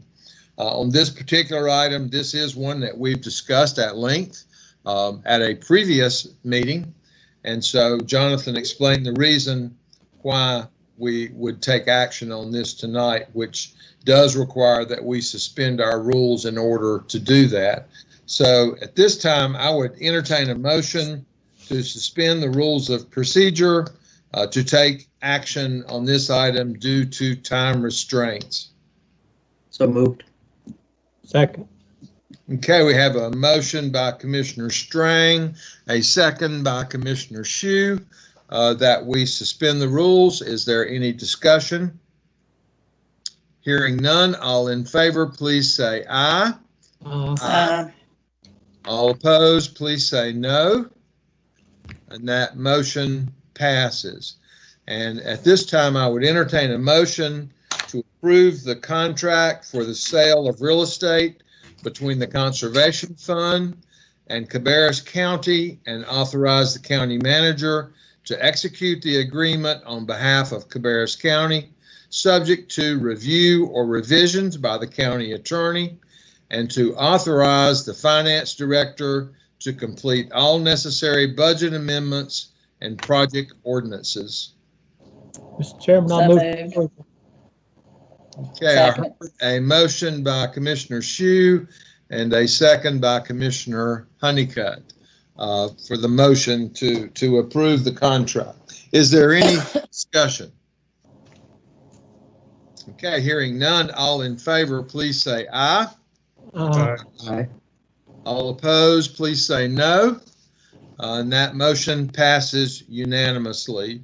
I would add one other comment on this particular item. We are so privileged for Mr. Jonathan Marshall to be here with us tonight, making this presentation on his landmark birthday. And so that is how he is celebrating, is with us. So happy birthday, Jonathan. Thank you. And you can, and I did not say which landmark birthday that was. I'll leave that to others. I'm surprised you can't see the 60 in my office. I was gonna say, it starts with a 6 and ends with a 0. Well, we can't see it because you've got the historic courthouse in your background. Yeah, but happy birthday. Thank you for sharing your evening with us. Okay, we move now to item 4.8 from Emergency Management, adoption of ordinance amending Chapter 34 Fire Prevention and Protection.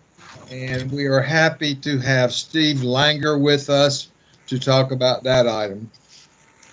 Good evening, Commissioners. Well, Steve, before you start, just wanted to pass it on. I don't know if we made the public announcement yet, but as you know, Bobby Smith will be celebrating his retirement and career at the regular meeting.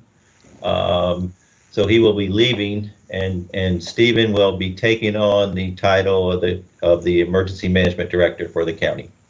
Great. Oh, fantastic. Congratulations. Thank you, sir. All righty. Well, good evening, Commissioners. The item we have before you today is a small minor change to our fire protection ordinance, section 34-30, item number 2. There's some additional wording that is not needed and created some confusion on the intent of this section. So through discussions with County Attorney Rich Cook, he's recommended that the following words in this section, but is not limited to, be removed to ensure that the section reads as intended. And this is just to clarify that only citizens of the fire district are able to vote in the general election matters of the fire departments. This does require a public hearing, so we would ask that you hold a public hearing at the regular meeting, and at the conclusion of that public hearing, adopt the recommended changes. Great, thank you. Any questions for Mr. Langer? Okay, thank you very much. We move now to item 4.9, and this is from EMS, ambulance fee increase, and we are happy to have Jimmy Lentz with us to talk about that item. Thank you, and good evening, Commissioners. We come before you tonight to request an ambulance fee increase. We monitor, insurance, our ambulance fees are mainly set and governed by what insurance companies are willing to pay. So we keep a close eye on that to make sure we're being fair to our citizens and also being fair to the insurance companies in which we work with regularly. Our last increase was on July 1st of 2015, so it's been quite some time since we've had any increase, and we were just made aware of within the last 30 days of an increase in the North Carolina Blue Cross Blue Shield fee schedule, which was presented in spreadsheet format for your review prior to this evening's discussion. But what we're wanting to do is just go ahead, since this is some funding that is on the table. It is somewhat unusual to do it mid-year, but we also felt beneficial to go ahead and get it on January 1st of 2021 and take advantage of the 6 months remaining in the current fiscal year. But the changes are on the screen, and like I said, it's been 5 years, and we wanted to go ahead and stay abreast of this and money that's on the table that we felt like was warranted for our services. Very good. Any questions for Mr. Lentz?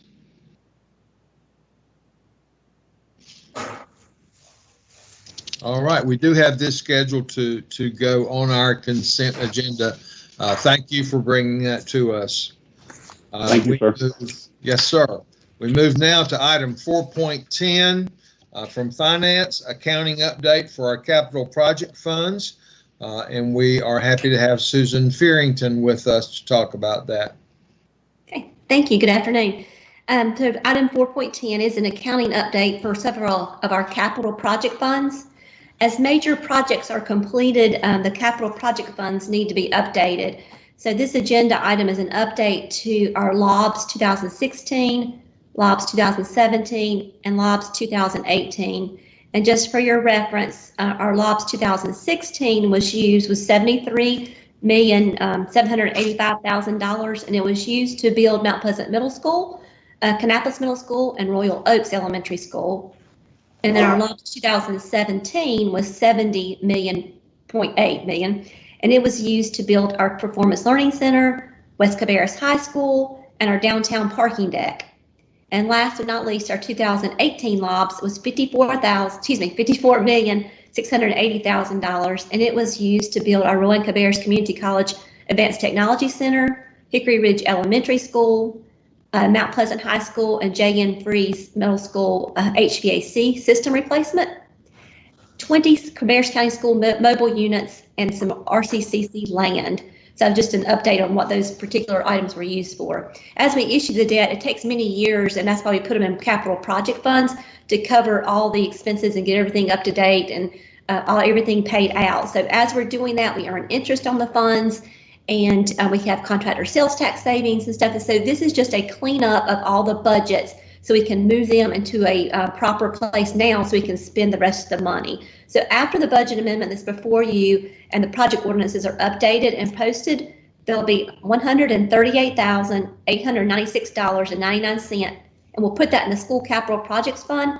That's to help complete the road and utility work at Kannapolis Middle School. That one seems to be dragging on since 2016, but that is they have assured me that's the final piece. So $138,000 is left to spend. That will be put over in our current county school capital projects fund so we can finish that up. And then the other amounts that will be freed up will be $425,483.61. And that will go into our community investment fund to assist with other debt service payments. So that's basically, it takes all that budget amendment and all the project ordinances to get us to those two numbers. So I'd be happy to answer any questions or sit down with you individually and show you some more numbers, but that's, in a nutshell, that's what it does. Any questions?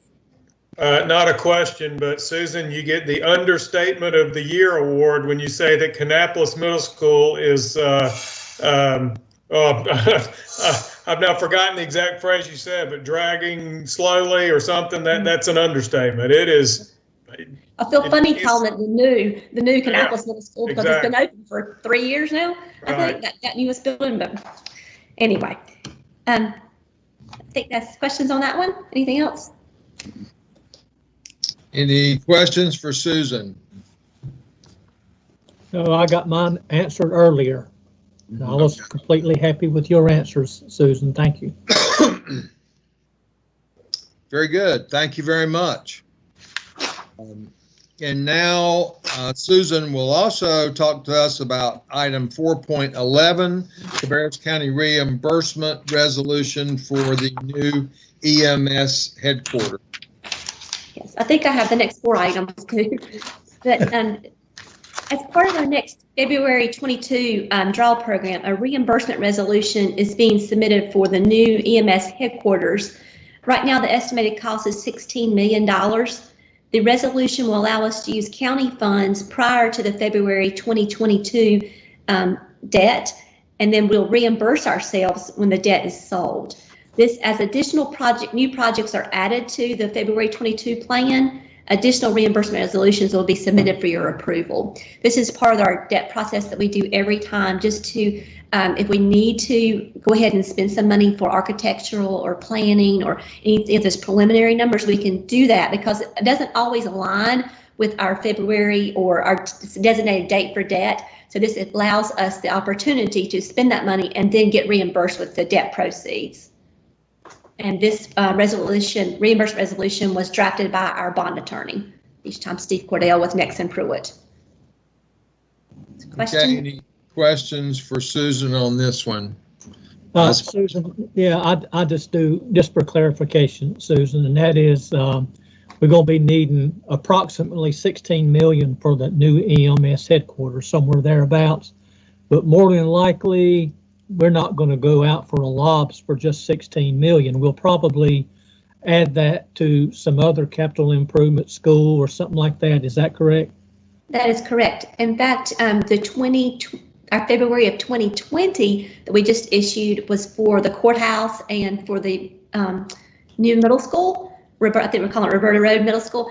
Those will not finish in the 2-year time frame. So some of those fundings will have to switch to the 22 draw program. And then anything else that we determine during the budget process that needs to go in with that, those projects, like maybe I think we've discussed, the possibility of the Franklin barn or something like that, just depending on how much money we have for PAYGO projects that we could use cash and not have to borrow money for. But the beautiful thing about this new draw program that this is our first one.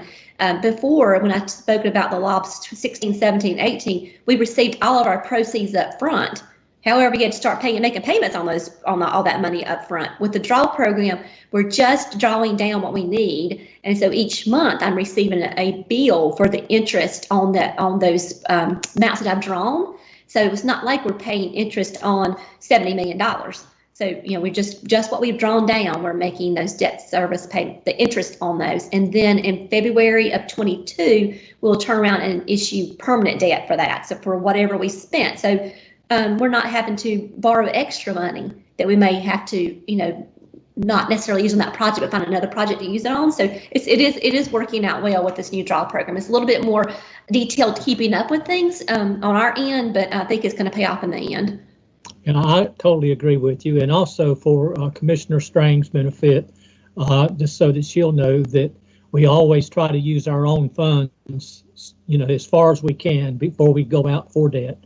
In other words, for the soft costs, architect design, the purchase of the land and things like that, we try to always pay cash for that up front.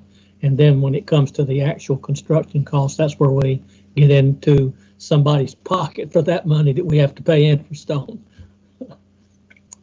Hope that helps. Yes, thank you, Lynn. Any other questions for Susan on that item? Okay, then we'll move to item 4.12, transfer of funds for 15% fund balance policy and closure of capital reserve fund. Susan again. Okay. So typically at December meeting, we're coming to you with our CAFR presentation. And this year, we're not ready for that this year. We're going to do that in January. And we would, at that point in time, we would have our 15% fund balance policy. And so we would actually tell you how much cash that like Mr. Hsu just spoke about, cash we get to spend on projects before we go out for debt. So we're going ahead and doing the 15% this time. We're far enough into the CAFR. The auditors have it in their hands now, putting the final touches on it, that we feel comfortable with the numbers that were being presented. So I wanted to go through that with you. And I do apologize, but I've got to plug in my computer. I'm going to lose my face, but hold on one second.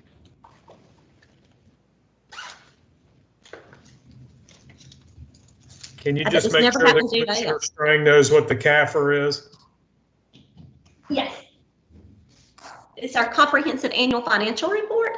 And it is due, we do our year end at June 30th, and then we have to have everything, our financial statements to the auditors, and then they review them, get the notes back to us for any changes we need to make, and then we have to issue it to the state. Typically, this is due to the state on October 31st, but this year with COVID and things and different CARES funding, they have extended the deadline.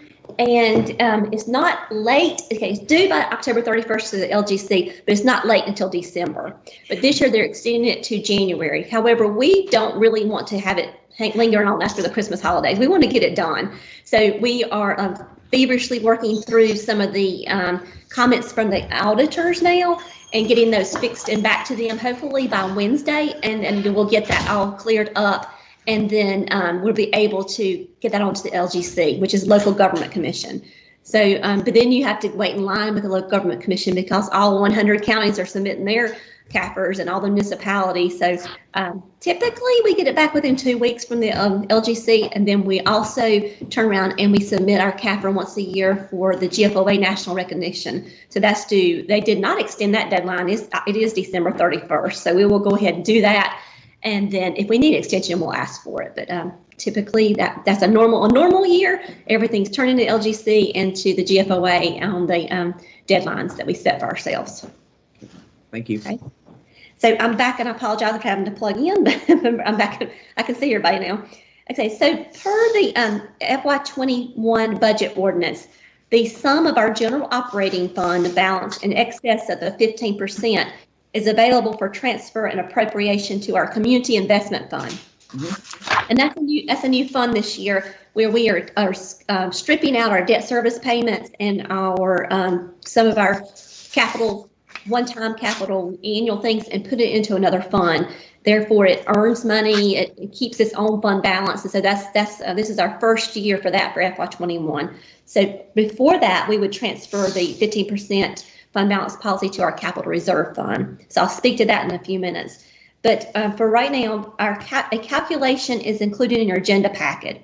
And it might look a little daunting there, but I'd like to point out a few items and then see if you have additional questions about the calculation. So Lauren, I don't know if you want to go to that page, or it's in the agenda package. It's the one that says fund balance calculation in excess of 15%.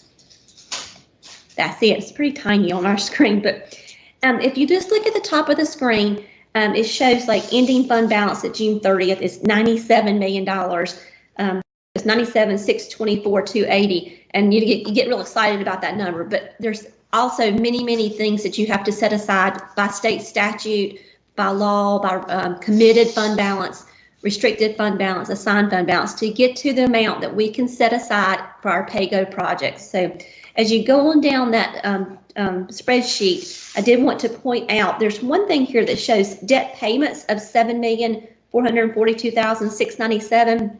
Just for a little background, that is our funds that we did with the stimulus package back in 2011, and we have to set aside payments once a year. It's 1.3 million. We have to set that aside, but it's not due until April of 23. So April of 23, we're going to have to go into our fund balance and pull that out and make a payment of $7.2 million.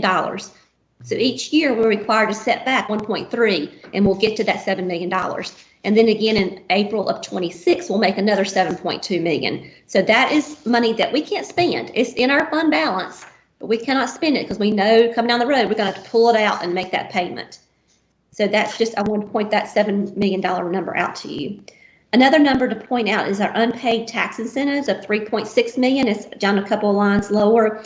These are tax incentives. When we do our tax incentives to the companies, we sort of guesstimate, when are they going to meet all the qualifications so they can get their payments.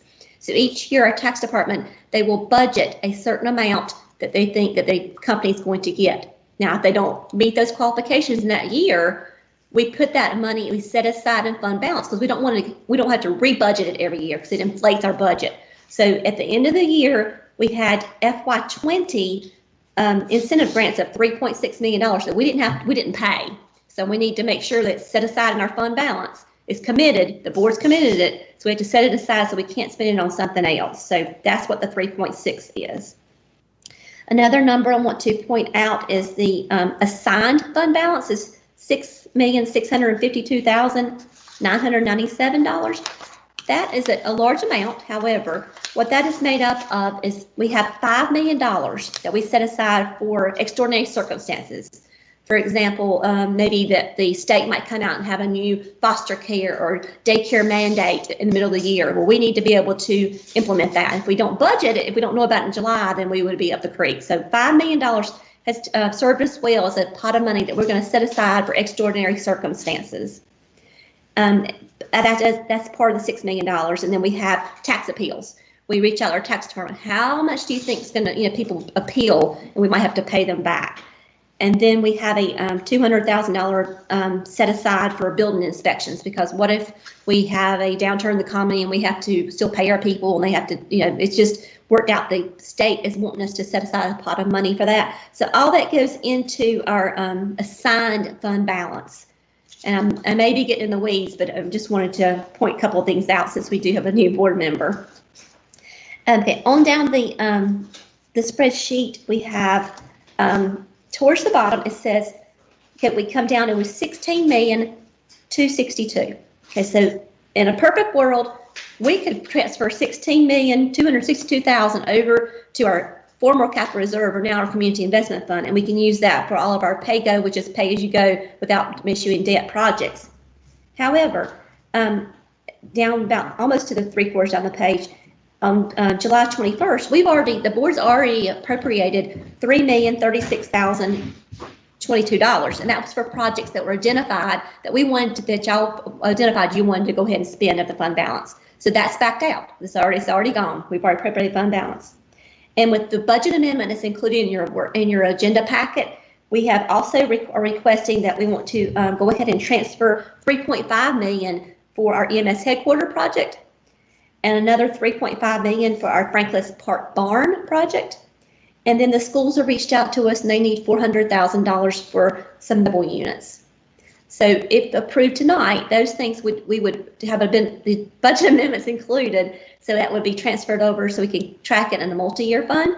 And then the remaining piece, at the bottom of the page, $5,826,763 would go to the community investment fund, and that would be used to assist with our pay-go projects that we spoke about, and for debt service, if that's what the choice is made, is sitting in the fund as available for projects. So that's what the first budget amendment in your agenda packet does. I'm gonna stop there first and see if there's any questions. That was fast going through.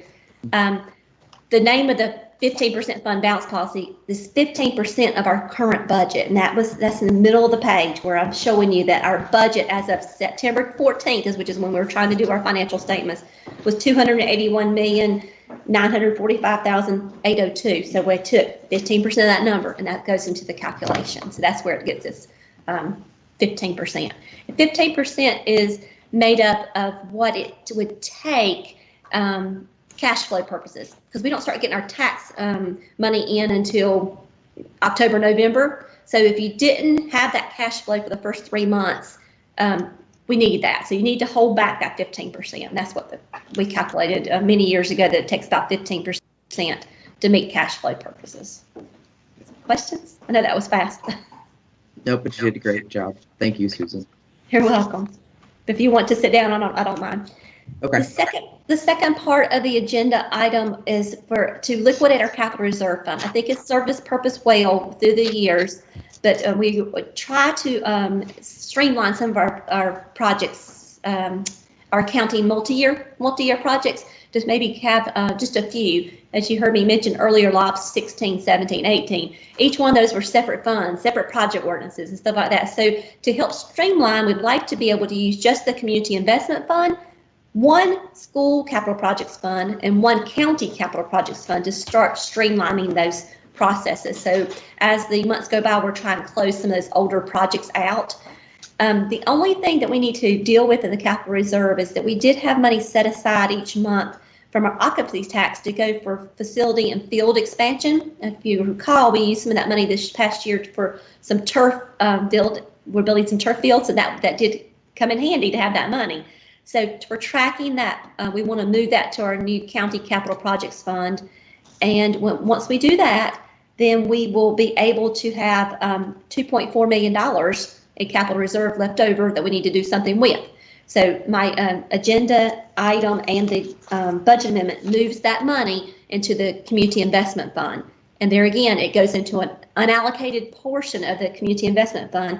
And so as you choose projects to be used it for, or if you choose to use it for debt service, is sitting there waiting for that purpose. It doesn't go away. It's going to be in that fund balance of that community investment fund. If you don't use it within 1 year, it will be in the fund balance. It does not go back to the general fund to be used for other purposes. It's specifically set aside either for capital projects or for debt service payments in the community investment fund. So it's a good way of tracking it.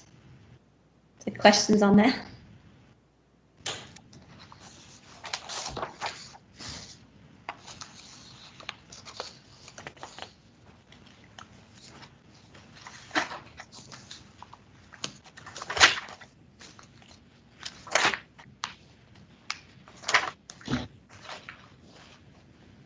Mr. Morris, I think you're muted.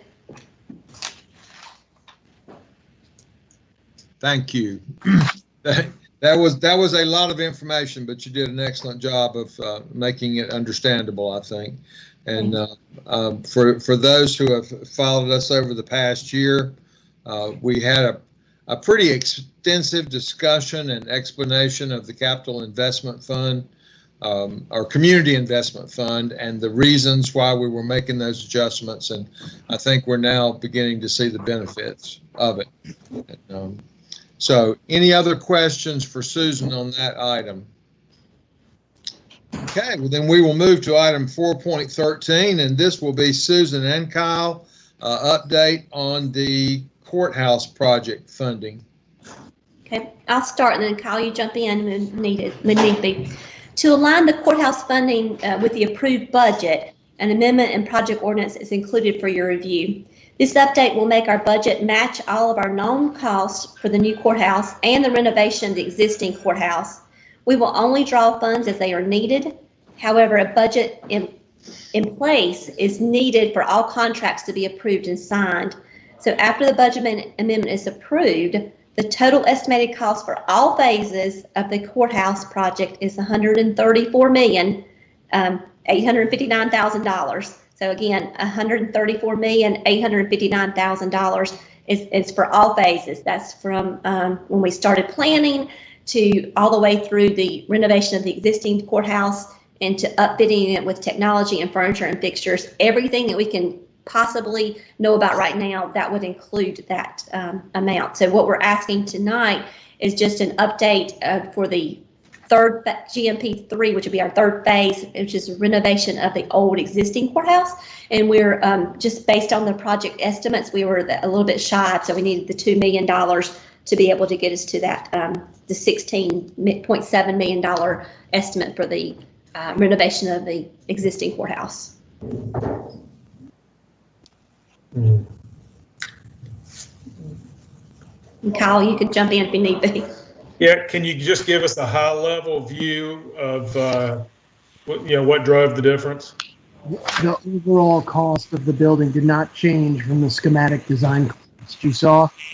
The price cost increased it for GMP3, which is the renovations of the 1975 courthouse, and the cost for GMP2 went down. So when we originally did schematic design, you understand, in schematic design, the construction drawings are not done, and it was hard for Messer to determine where GMP2 or the new building in all of those construction processes would stop and where GMP3 or the renovations of the 1975 courthouse would start. So as those became more refined with the GMP2 drawings being done, that value became less, and the GMP3 or the renovations of the 1975 courthouse drove up $2 million.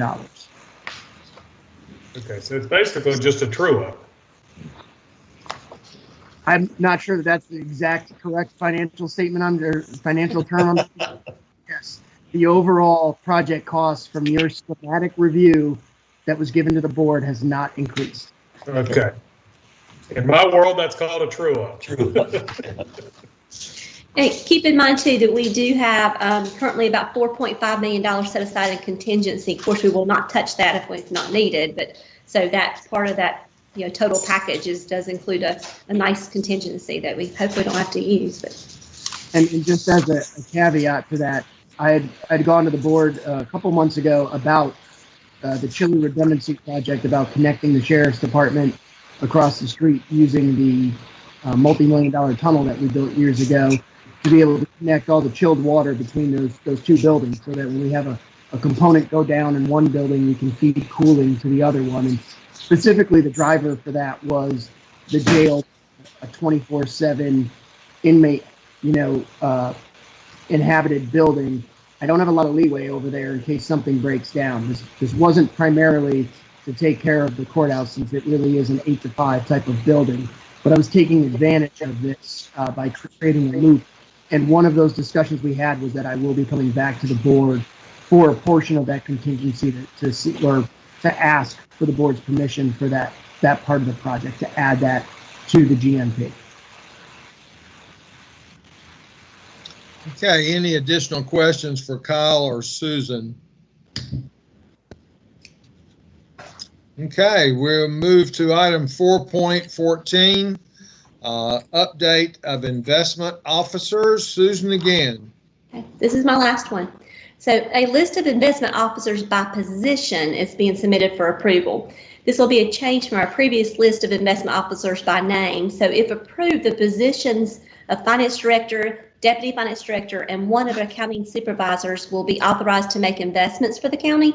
But of course, they would be referencing the investment policy. That's also included for your reference, along with our institutions that have been vetted and approved for investments. However, with the segregation of duties, just to let you know, an investment cannot be made without a second person approving the transaction. So we do have that in place where, not just one person can go out and do whatever they want to. It has to have a second approval through our process. We cannot transfer money out of our bank account without two people. So we do have that in place. Questions? Hey, Susan, do we need to update the exhibit since BB&T and SunTrust merged? They're both listed separately. That was a good point. Yes, and I can make that note. They still go by. We still have a separate BB&T statement that we get, and we get a separate SunTrust statement because our lockboxes with BB&T, our day-to-day operations is with SunTrust. Excuse me. SunTrust. They have not really switched over their letterhead and their emails, anything to Truist. We can definitely do that. We will be bringing the investment listing to you at least once a year. So if okay, we'll just leave it the way it is now, and then we'll update that for next year, if that's okay. I'm sure they have a legal start date. I thought it had already passed. My customers, I'm getting email from Truist. Okay. But so, hey, what you do, I just wanted to bring it up because it says we updated it May 13, and that may have been prior to that date, but I think now their legal name is Truist. But just wanted to point that out. Thank you. And they said they would continue to honor both names for a while too. So, but yeah, we'll definitely make that change. Okay. So Susan, how do we go about compiling the list of approved banking institutions? And there are other institutions in our community that if they were interested in being a part of that, how might they go about it? Okay, we have a process where we check their, I think it's called vendor rating.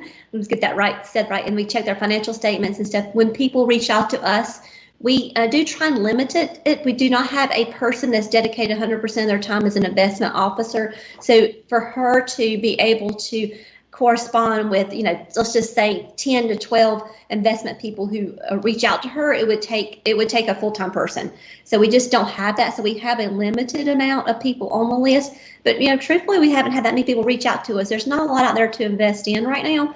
So we feel comfortable with the list we have, but definitely we would not discount anyone if they wanted to come on our list. We do have, like I said, once a year we'll reach out. We will update the board with our list of investors. So it is on the people would see it, and the public would see it now. And I guess if they wanted to reach out to us, they could reach out to the finance department, and then we could go from there. Right. Thank you. Okay, any other questions for Susan on that item? And of course, you said that was your last item. We've got you down for the next one or not, but maybe you're going to put that one off on Kyle, which is item 4.15, infrastructure and asset management, Cabarrus County Courthouse expansion, construction manager at risk contract extension. I was under the impression that Susan wanted to handle this one also. Well, I can answer the dollar questions on it. Currently, Cabarrus County has a GMP, or guaranteed maximum price based contract with Messer Construction for the courthouse expansion, construction manager at risk services. On December 13, 2019, Messer Construction bid out the scope of work for the site enabling portion of the project. That is referred to as GMP, or guaranteed maximum price number 1, and is considered an extension to their original contract, which was for pre-construction services only. GMP 1.5 was executed in August of 2020 and included the bid packages for the rammed aggregate piers, the below-grade concrete, and the tower crating. And all of those went in front of the board, and GMP 1.5, to refresh everyone's memory, was to take advantage of the market and getting a bid package, especially on that tower crane package. Messer has now received an official GMP2 bid, which represents the remainder of the bid packages for the new courthouse building. So anything else I bring you would be something that comes up from contingency or would be the renovations of the 1975 courthouse. So this is the bulk of the new building. I'm looking for a motion to approve GMP2 bid award and authorize the county manager to execute the contract extension between Cabarrus County and Messer Construction, subject to revision by the county attorney. And again, this all takes place as with their contract as an AIA document that's already been reviewed, and this becomes a change order, and it is attached, and that value that is changing is $81,670,000, 317. So again, 81,670,317. So just under $82 million to be added to their existing contract. Okay, questions for Kyle on this item?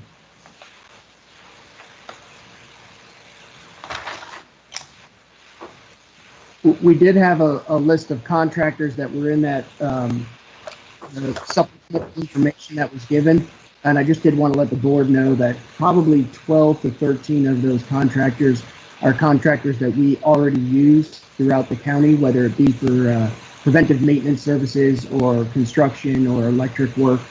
So we're familiar with a lot of them. We probably won't be familiar with the crews that are working on them since it'll be so large. We also Messer was able to achieve a 11.6% minority and a 7.6% of local. And to give you an idea of what that reflects, on GMP 1, we were at 17% minority and we were at 44% local. And understand that change in the local specifically is based on the sheer scale or scope of the job. In terms of the sheer size of those bid packages are extremely large, especially the mechanical, the electrical, and things like that. But I did want to just update the board on that. We did not set requirements, but very, very pleased, especially with the minority being over 10% on both GMPs.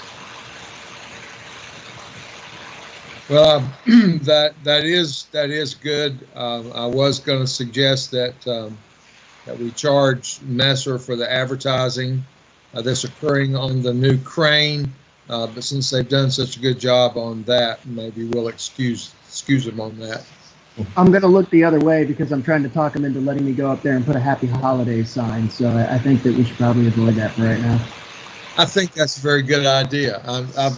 As a matter of fact, we might get a couple commissioners to volunteer to climb up there and hang it. That's right. I'm just trying to get the approval from my boss to go up there. So. So, well, I asked for approval for years to go up in the clock tower of the historic courthouse, and never got it, and ended up having to film an episode of Out and About in order to get up there. But it all worked out. Any questions for Kyle on this item? Okay, thank you, sir. Okay, we move to item 4.16, and we have Michael Miller with us to talk about the transfer of a radar trailer asset. Good evening, Commissioners.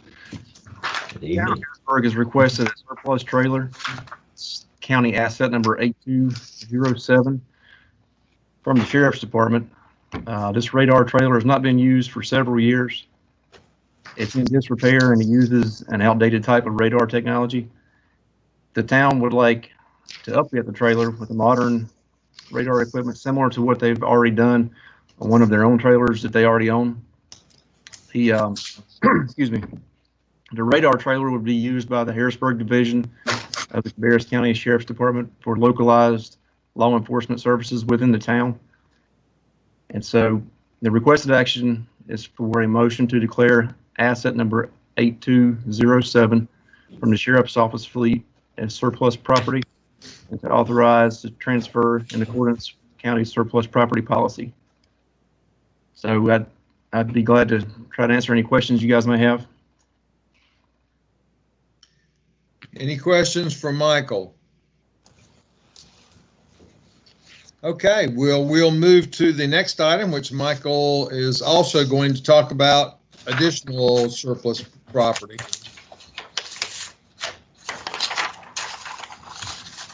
Okay. This item, the Allen Volunteer Fire Department has requested one surplus vehicle from the Cabarrus County Sheriff's Office fleet, and county staff have identified asset number 8347. It's a 2014 police interceptor with approximately 146,000 miles as a match for the request. According to the request from the fire department, the vehicle will primarily be used for the chiefs to run errands and attend required meetings and trainings throughout the community and for public relations. So again, here the requested action is for a motion to declare asset number 8347 from the Sheriff's Office fleet as surplus property and to authorize disposition in accordance with the county's vehicle replacement policy. And I can try to answer any questions that you may have on that as well. Questions for Mike? If we were not doing this, then we would be disposing of this through govdeals.com or something like that? Yes, sir. It's actually Insurance Auto Auctions, which is located out in the Reimer Township. But yes, we'd be selling it at auction. Great. Thank you. Any other questions? All right. Thank you, sir. We move now to item 4.18. We're delighted to have Todd Shanley with us to talk about contract for telecommunications. Thank you, sir. Tonight I come before you to ask you to approve a contract with Windstream Communications, 36-month agreement. The good news with this contract is that we will be reducing the county's overall costs for dial tone.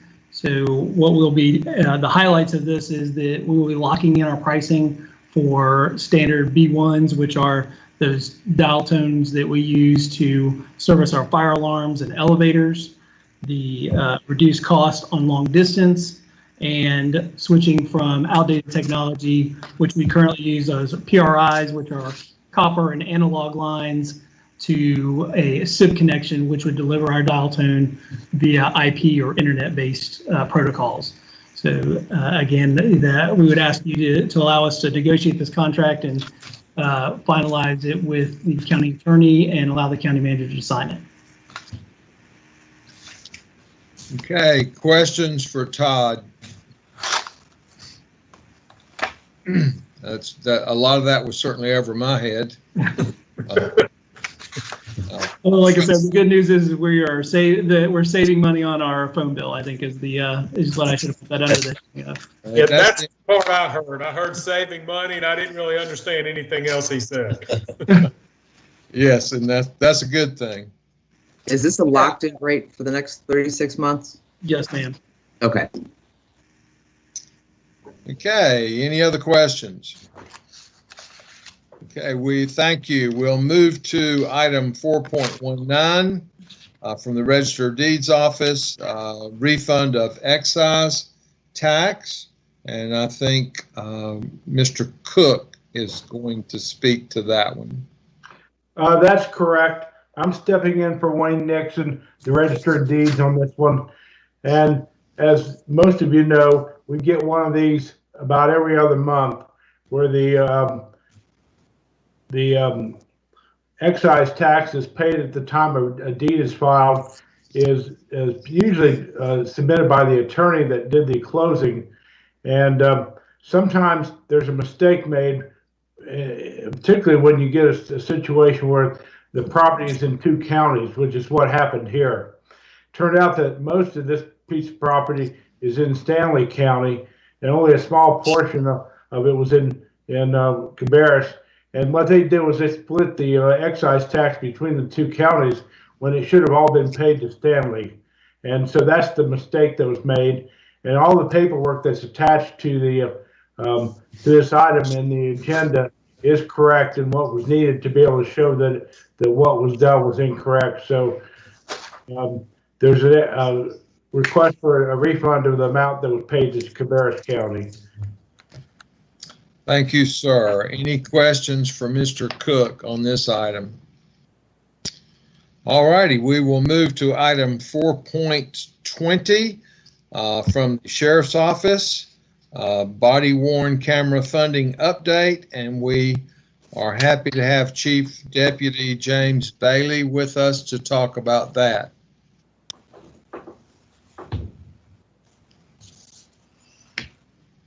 Or at least I was planning for. I don't see his picture. Yeah, he's on it. He's on it. Yep, I'm on.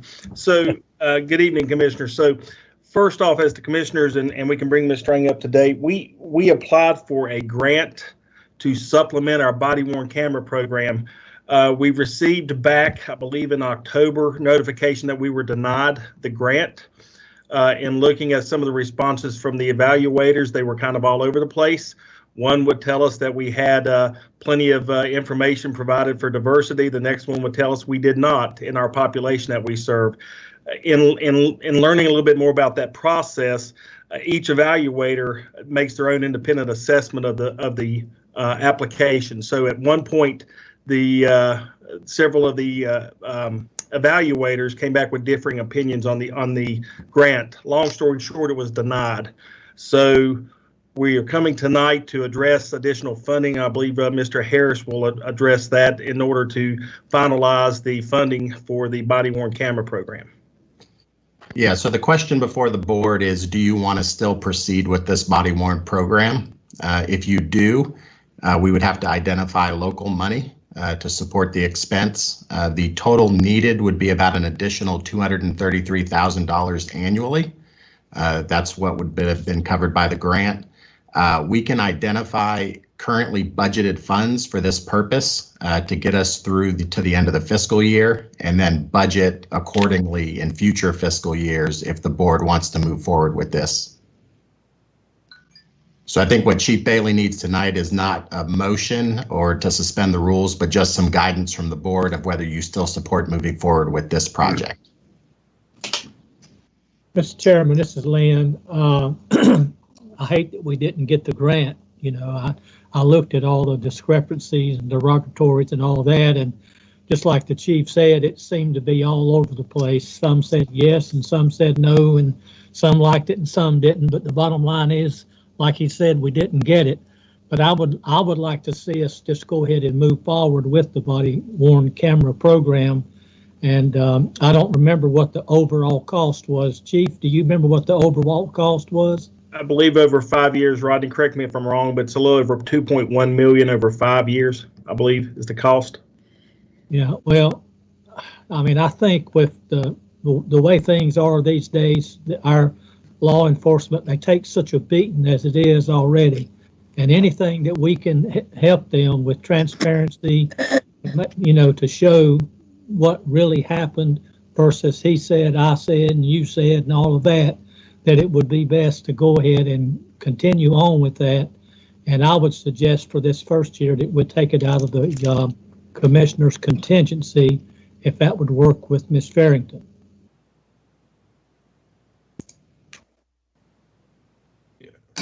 Okay, other comments?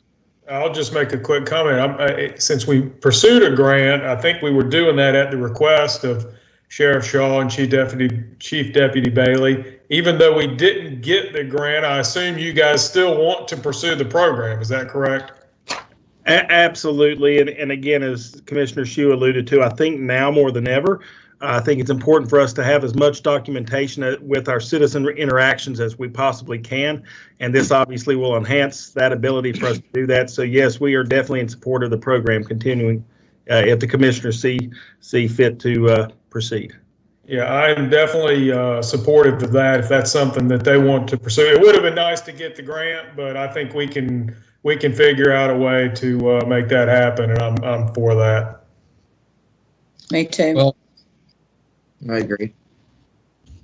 I think that based on the discussion that we had previously, this is quite a bit more complex than just body-worn camera. This also includes the process that automatically activates the camera when they get out of the car, when the taser is pulled. I mean, there are a lot of other benefits to it that really make us very transparent and accountable to citizens, protects our officers. So I would be in favor of moving forward as well. Yeah, one thing, again, for Mr. Strang's benefit, one of the things that we previously had worked through was the implementation of it, including it in our in-car systems. So anytime somebody activates their blue lights, their body cam automatically comes on, or if I activate my body cam, the in-car camera will come on as well. So if there's any officers within about 30 yards of another officer and he turns on his body camera, it will also turn on everyone's body camera. So it's really a good system. We definitely believe it's going to increase our transparency and give, not only our officers, but the citizens, holding each other accountable for what's happening in the field. So we're definitely, again, in support of it. Okay, any other comments on this one? Okay, then we will move to the next item, 4.21, also from the Sheriff's Office. Motorola radio contract change order, and Chief Deputy Bailey will address that one as well. Okay, Commissioners, this is a change order to our current Motorola contract. The initial contract we entered into, the county entered into, was back in 2014. Two things that this change order is going to do. One is it's going to change our due date from January 1 to August the 1st, which we find is going to be a little bit simpler for us to deal with when you're working through the fiscal year, to have the payment system to where your payment is due when the new fiscal year begins. So the first thing that I'll advise is the change order. And I don't know if Ms. Linker's got it on page 6 of the change order, but it'll go through those costs and the due dates. But it'll change the due date to August 1st, which will put us more in line with the fiscal year. And then the second part is, again, it holds our contract price the same throughout the 6-year period of the contract. There, yeah, that's it. The second thing, if you'll notice down near the bottom of that schedule for the payments, we get a $50,000 discount if we can execute this prior to December the 18th. We have a very good working relationship with Motorola. I'm not sure if Mr. Downs can attest to any of this, but we've had a good working relationship with them for many years. This contract that we have is actually fairly exclusive to most other law enforcement agencies, and they are willing to give us a $50,000 discount if we can enter into it prior to the 18th of this month. So as part of this, and I know it's outside of our normal business, but I would ask that if the commissioners agree to suspend the rules and approve the change order, the money's already been budgeted for this year, so there's no change in the budget, but it's just going to change the due date and then hold those costs over the 6-year period of the contract. I will make a motion to suspend the rules. Second. Okay, we have a motion by Commissioner Honeycutt, a second by Commissioner Kiger to suspend the rules. Is there any discussion? All those in favor? Excuse me, go ahead. No, I'm sorry. I was just going to let the commissioners know as well. This includes the radios for ourselves, EMS, and emergency management. So it's not an exclusively Sheriff's Office change order. I mean, it's not exclusive. The contract's not exclusive to just us. It's emergency management, ourselves, and EMS. Great, thank you. Okay, if there's no further discussion, the motion on the floor is to suspend the rules. All in favor, please say aye. Aye. All opposed, please say no. That motion passes. And at this time, I would entertain a motion to approve the revised contract between Cabarrus County and Motorola, and authorize the county manager to execute the contract on behalf of Cabarrus County, subject to review or revisions by the county attorney. So moved. Second. Okay, we had a motion by Commissioner Strang, a second by Commissioner Kiger. Is there discussion? Hearing none, all in favor, please say aye. Aye. All opposed, no. That motion passes. Thank you, Deputy Bailey. Okay, we move now to the approval of the regular meeting agenda. And of course, you all have a copy of that before you. Does anyone see any adjustments that need to be made on our regular meeting agenda? That does include the setting of the, let's see, I think we've only talked about one public hearing. Yes, which is for the emergency management ordinance, and we will have a public hearing on that item. Any other changes? Not, I would entertain a motion to approve the regular meeting agenda as presented. Move for approval. Okay. Have a motion by Commissioner Shue, a second by Commissioner Honeycutt. Is there any discussion? All in favor, please say aye. Aye. Aye. Opposed, no. That motion passes. Before we move into our to adjournment or go into closed session, I did want to make just a couple comments about our COVID situation in Cabarrus County. Each Monday morning at 9 o'clock, we have a Teams meeting, a video meeting, much like we're doing now, with each of our municipalities, as well as the Health Alliance, representatives from the school system, and representatives from Atrium Hospital System as well. Our meeting this morning had some pretty alarming numbers as far as hospitalizations and the direction that we're going. I believe Atrium said they were moving into their sixth, that is number 6, contingency plan as to how they allocate additional space for those exclusive COVID wards. I may have gotten some of that explanation a little bit wrong, but they are feeling a great deal of stress in trying to man those wards and have an adequate number of personnel on hand to do it. So the hospitalization numbers are up. We were very proud back a number of weeks ago when our percentage of positive tests got down to about 5%, which was kind of one of the goals we were looking at. I think if I remember correctly today, they showed that percentage to be at 11%. So things are not going the direction that we would like for them to go. We heard from one of our municipalities this morning that discussed the fact that they were going to have to revisit their policy of their public-facing facilities that had been reopened several months ago, and they are, with the number of employees that they have in quarantine situations or in the employees that have tested positive, they are having a difficult time getting enough folks to staff the positions in those public-facing buildings. So they're discussing a potential policy change there.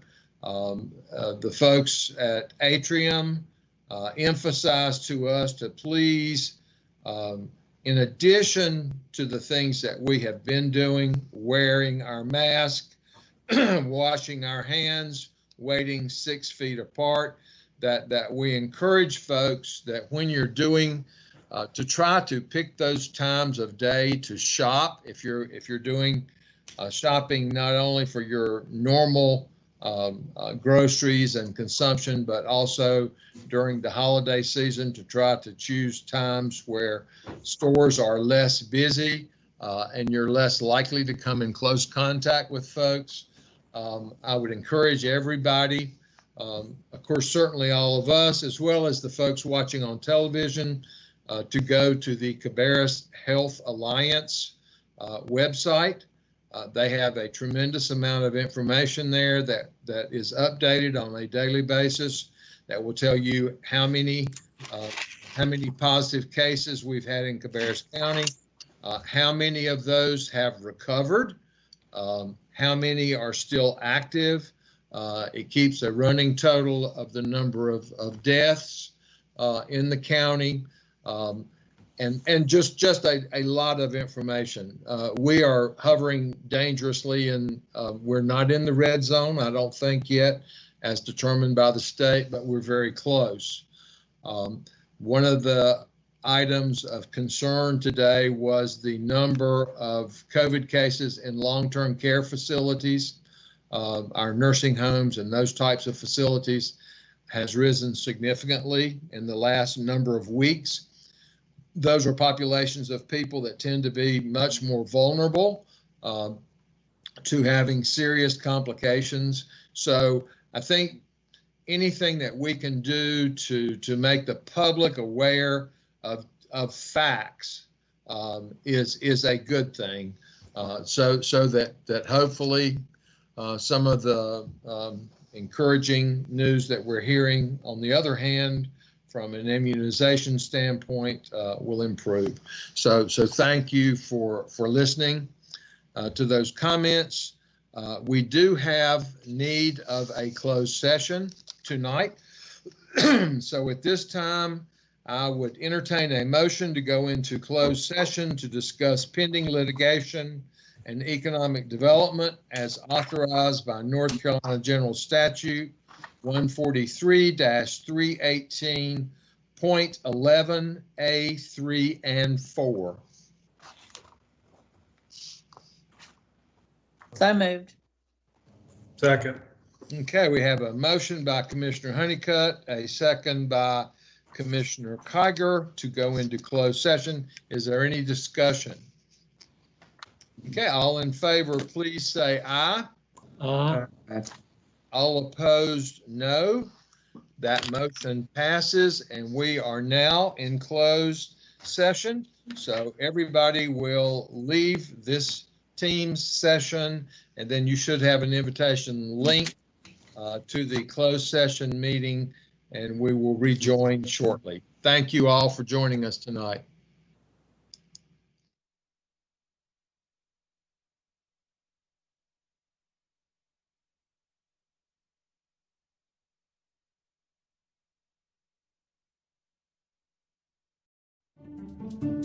We're going to be talking about what North Carolina Department of Transportation is doing in Cabarrus County. Could you sort of bring us up to speed as to where we are with this project here on I-85?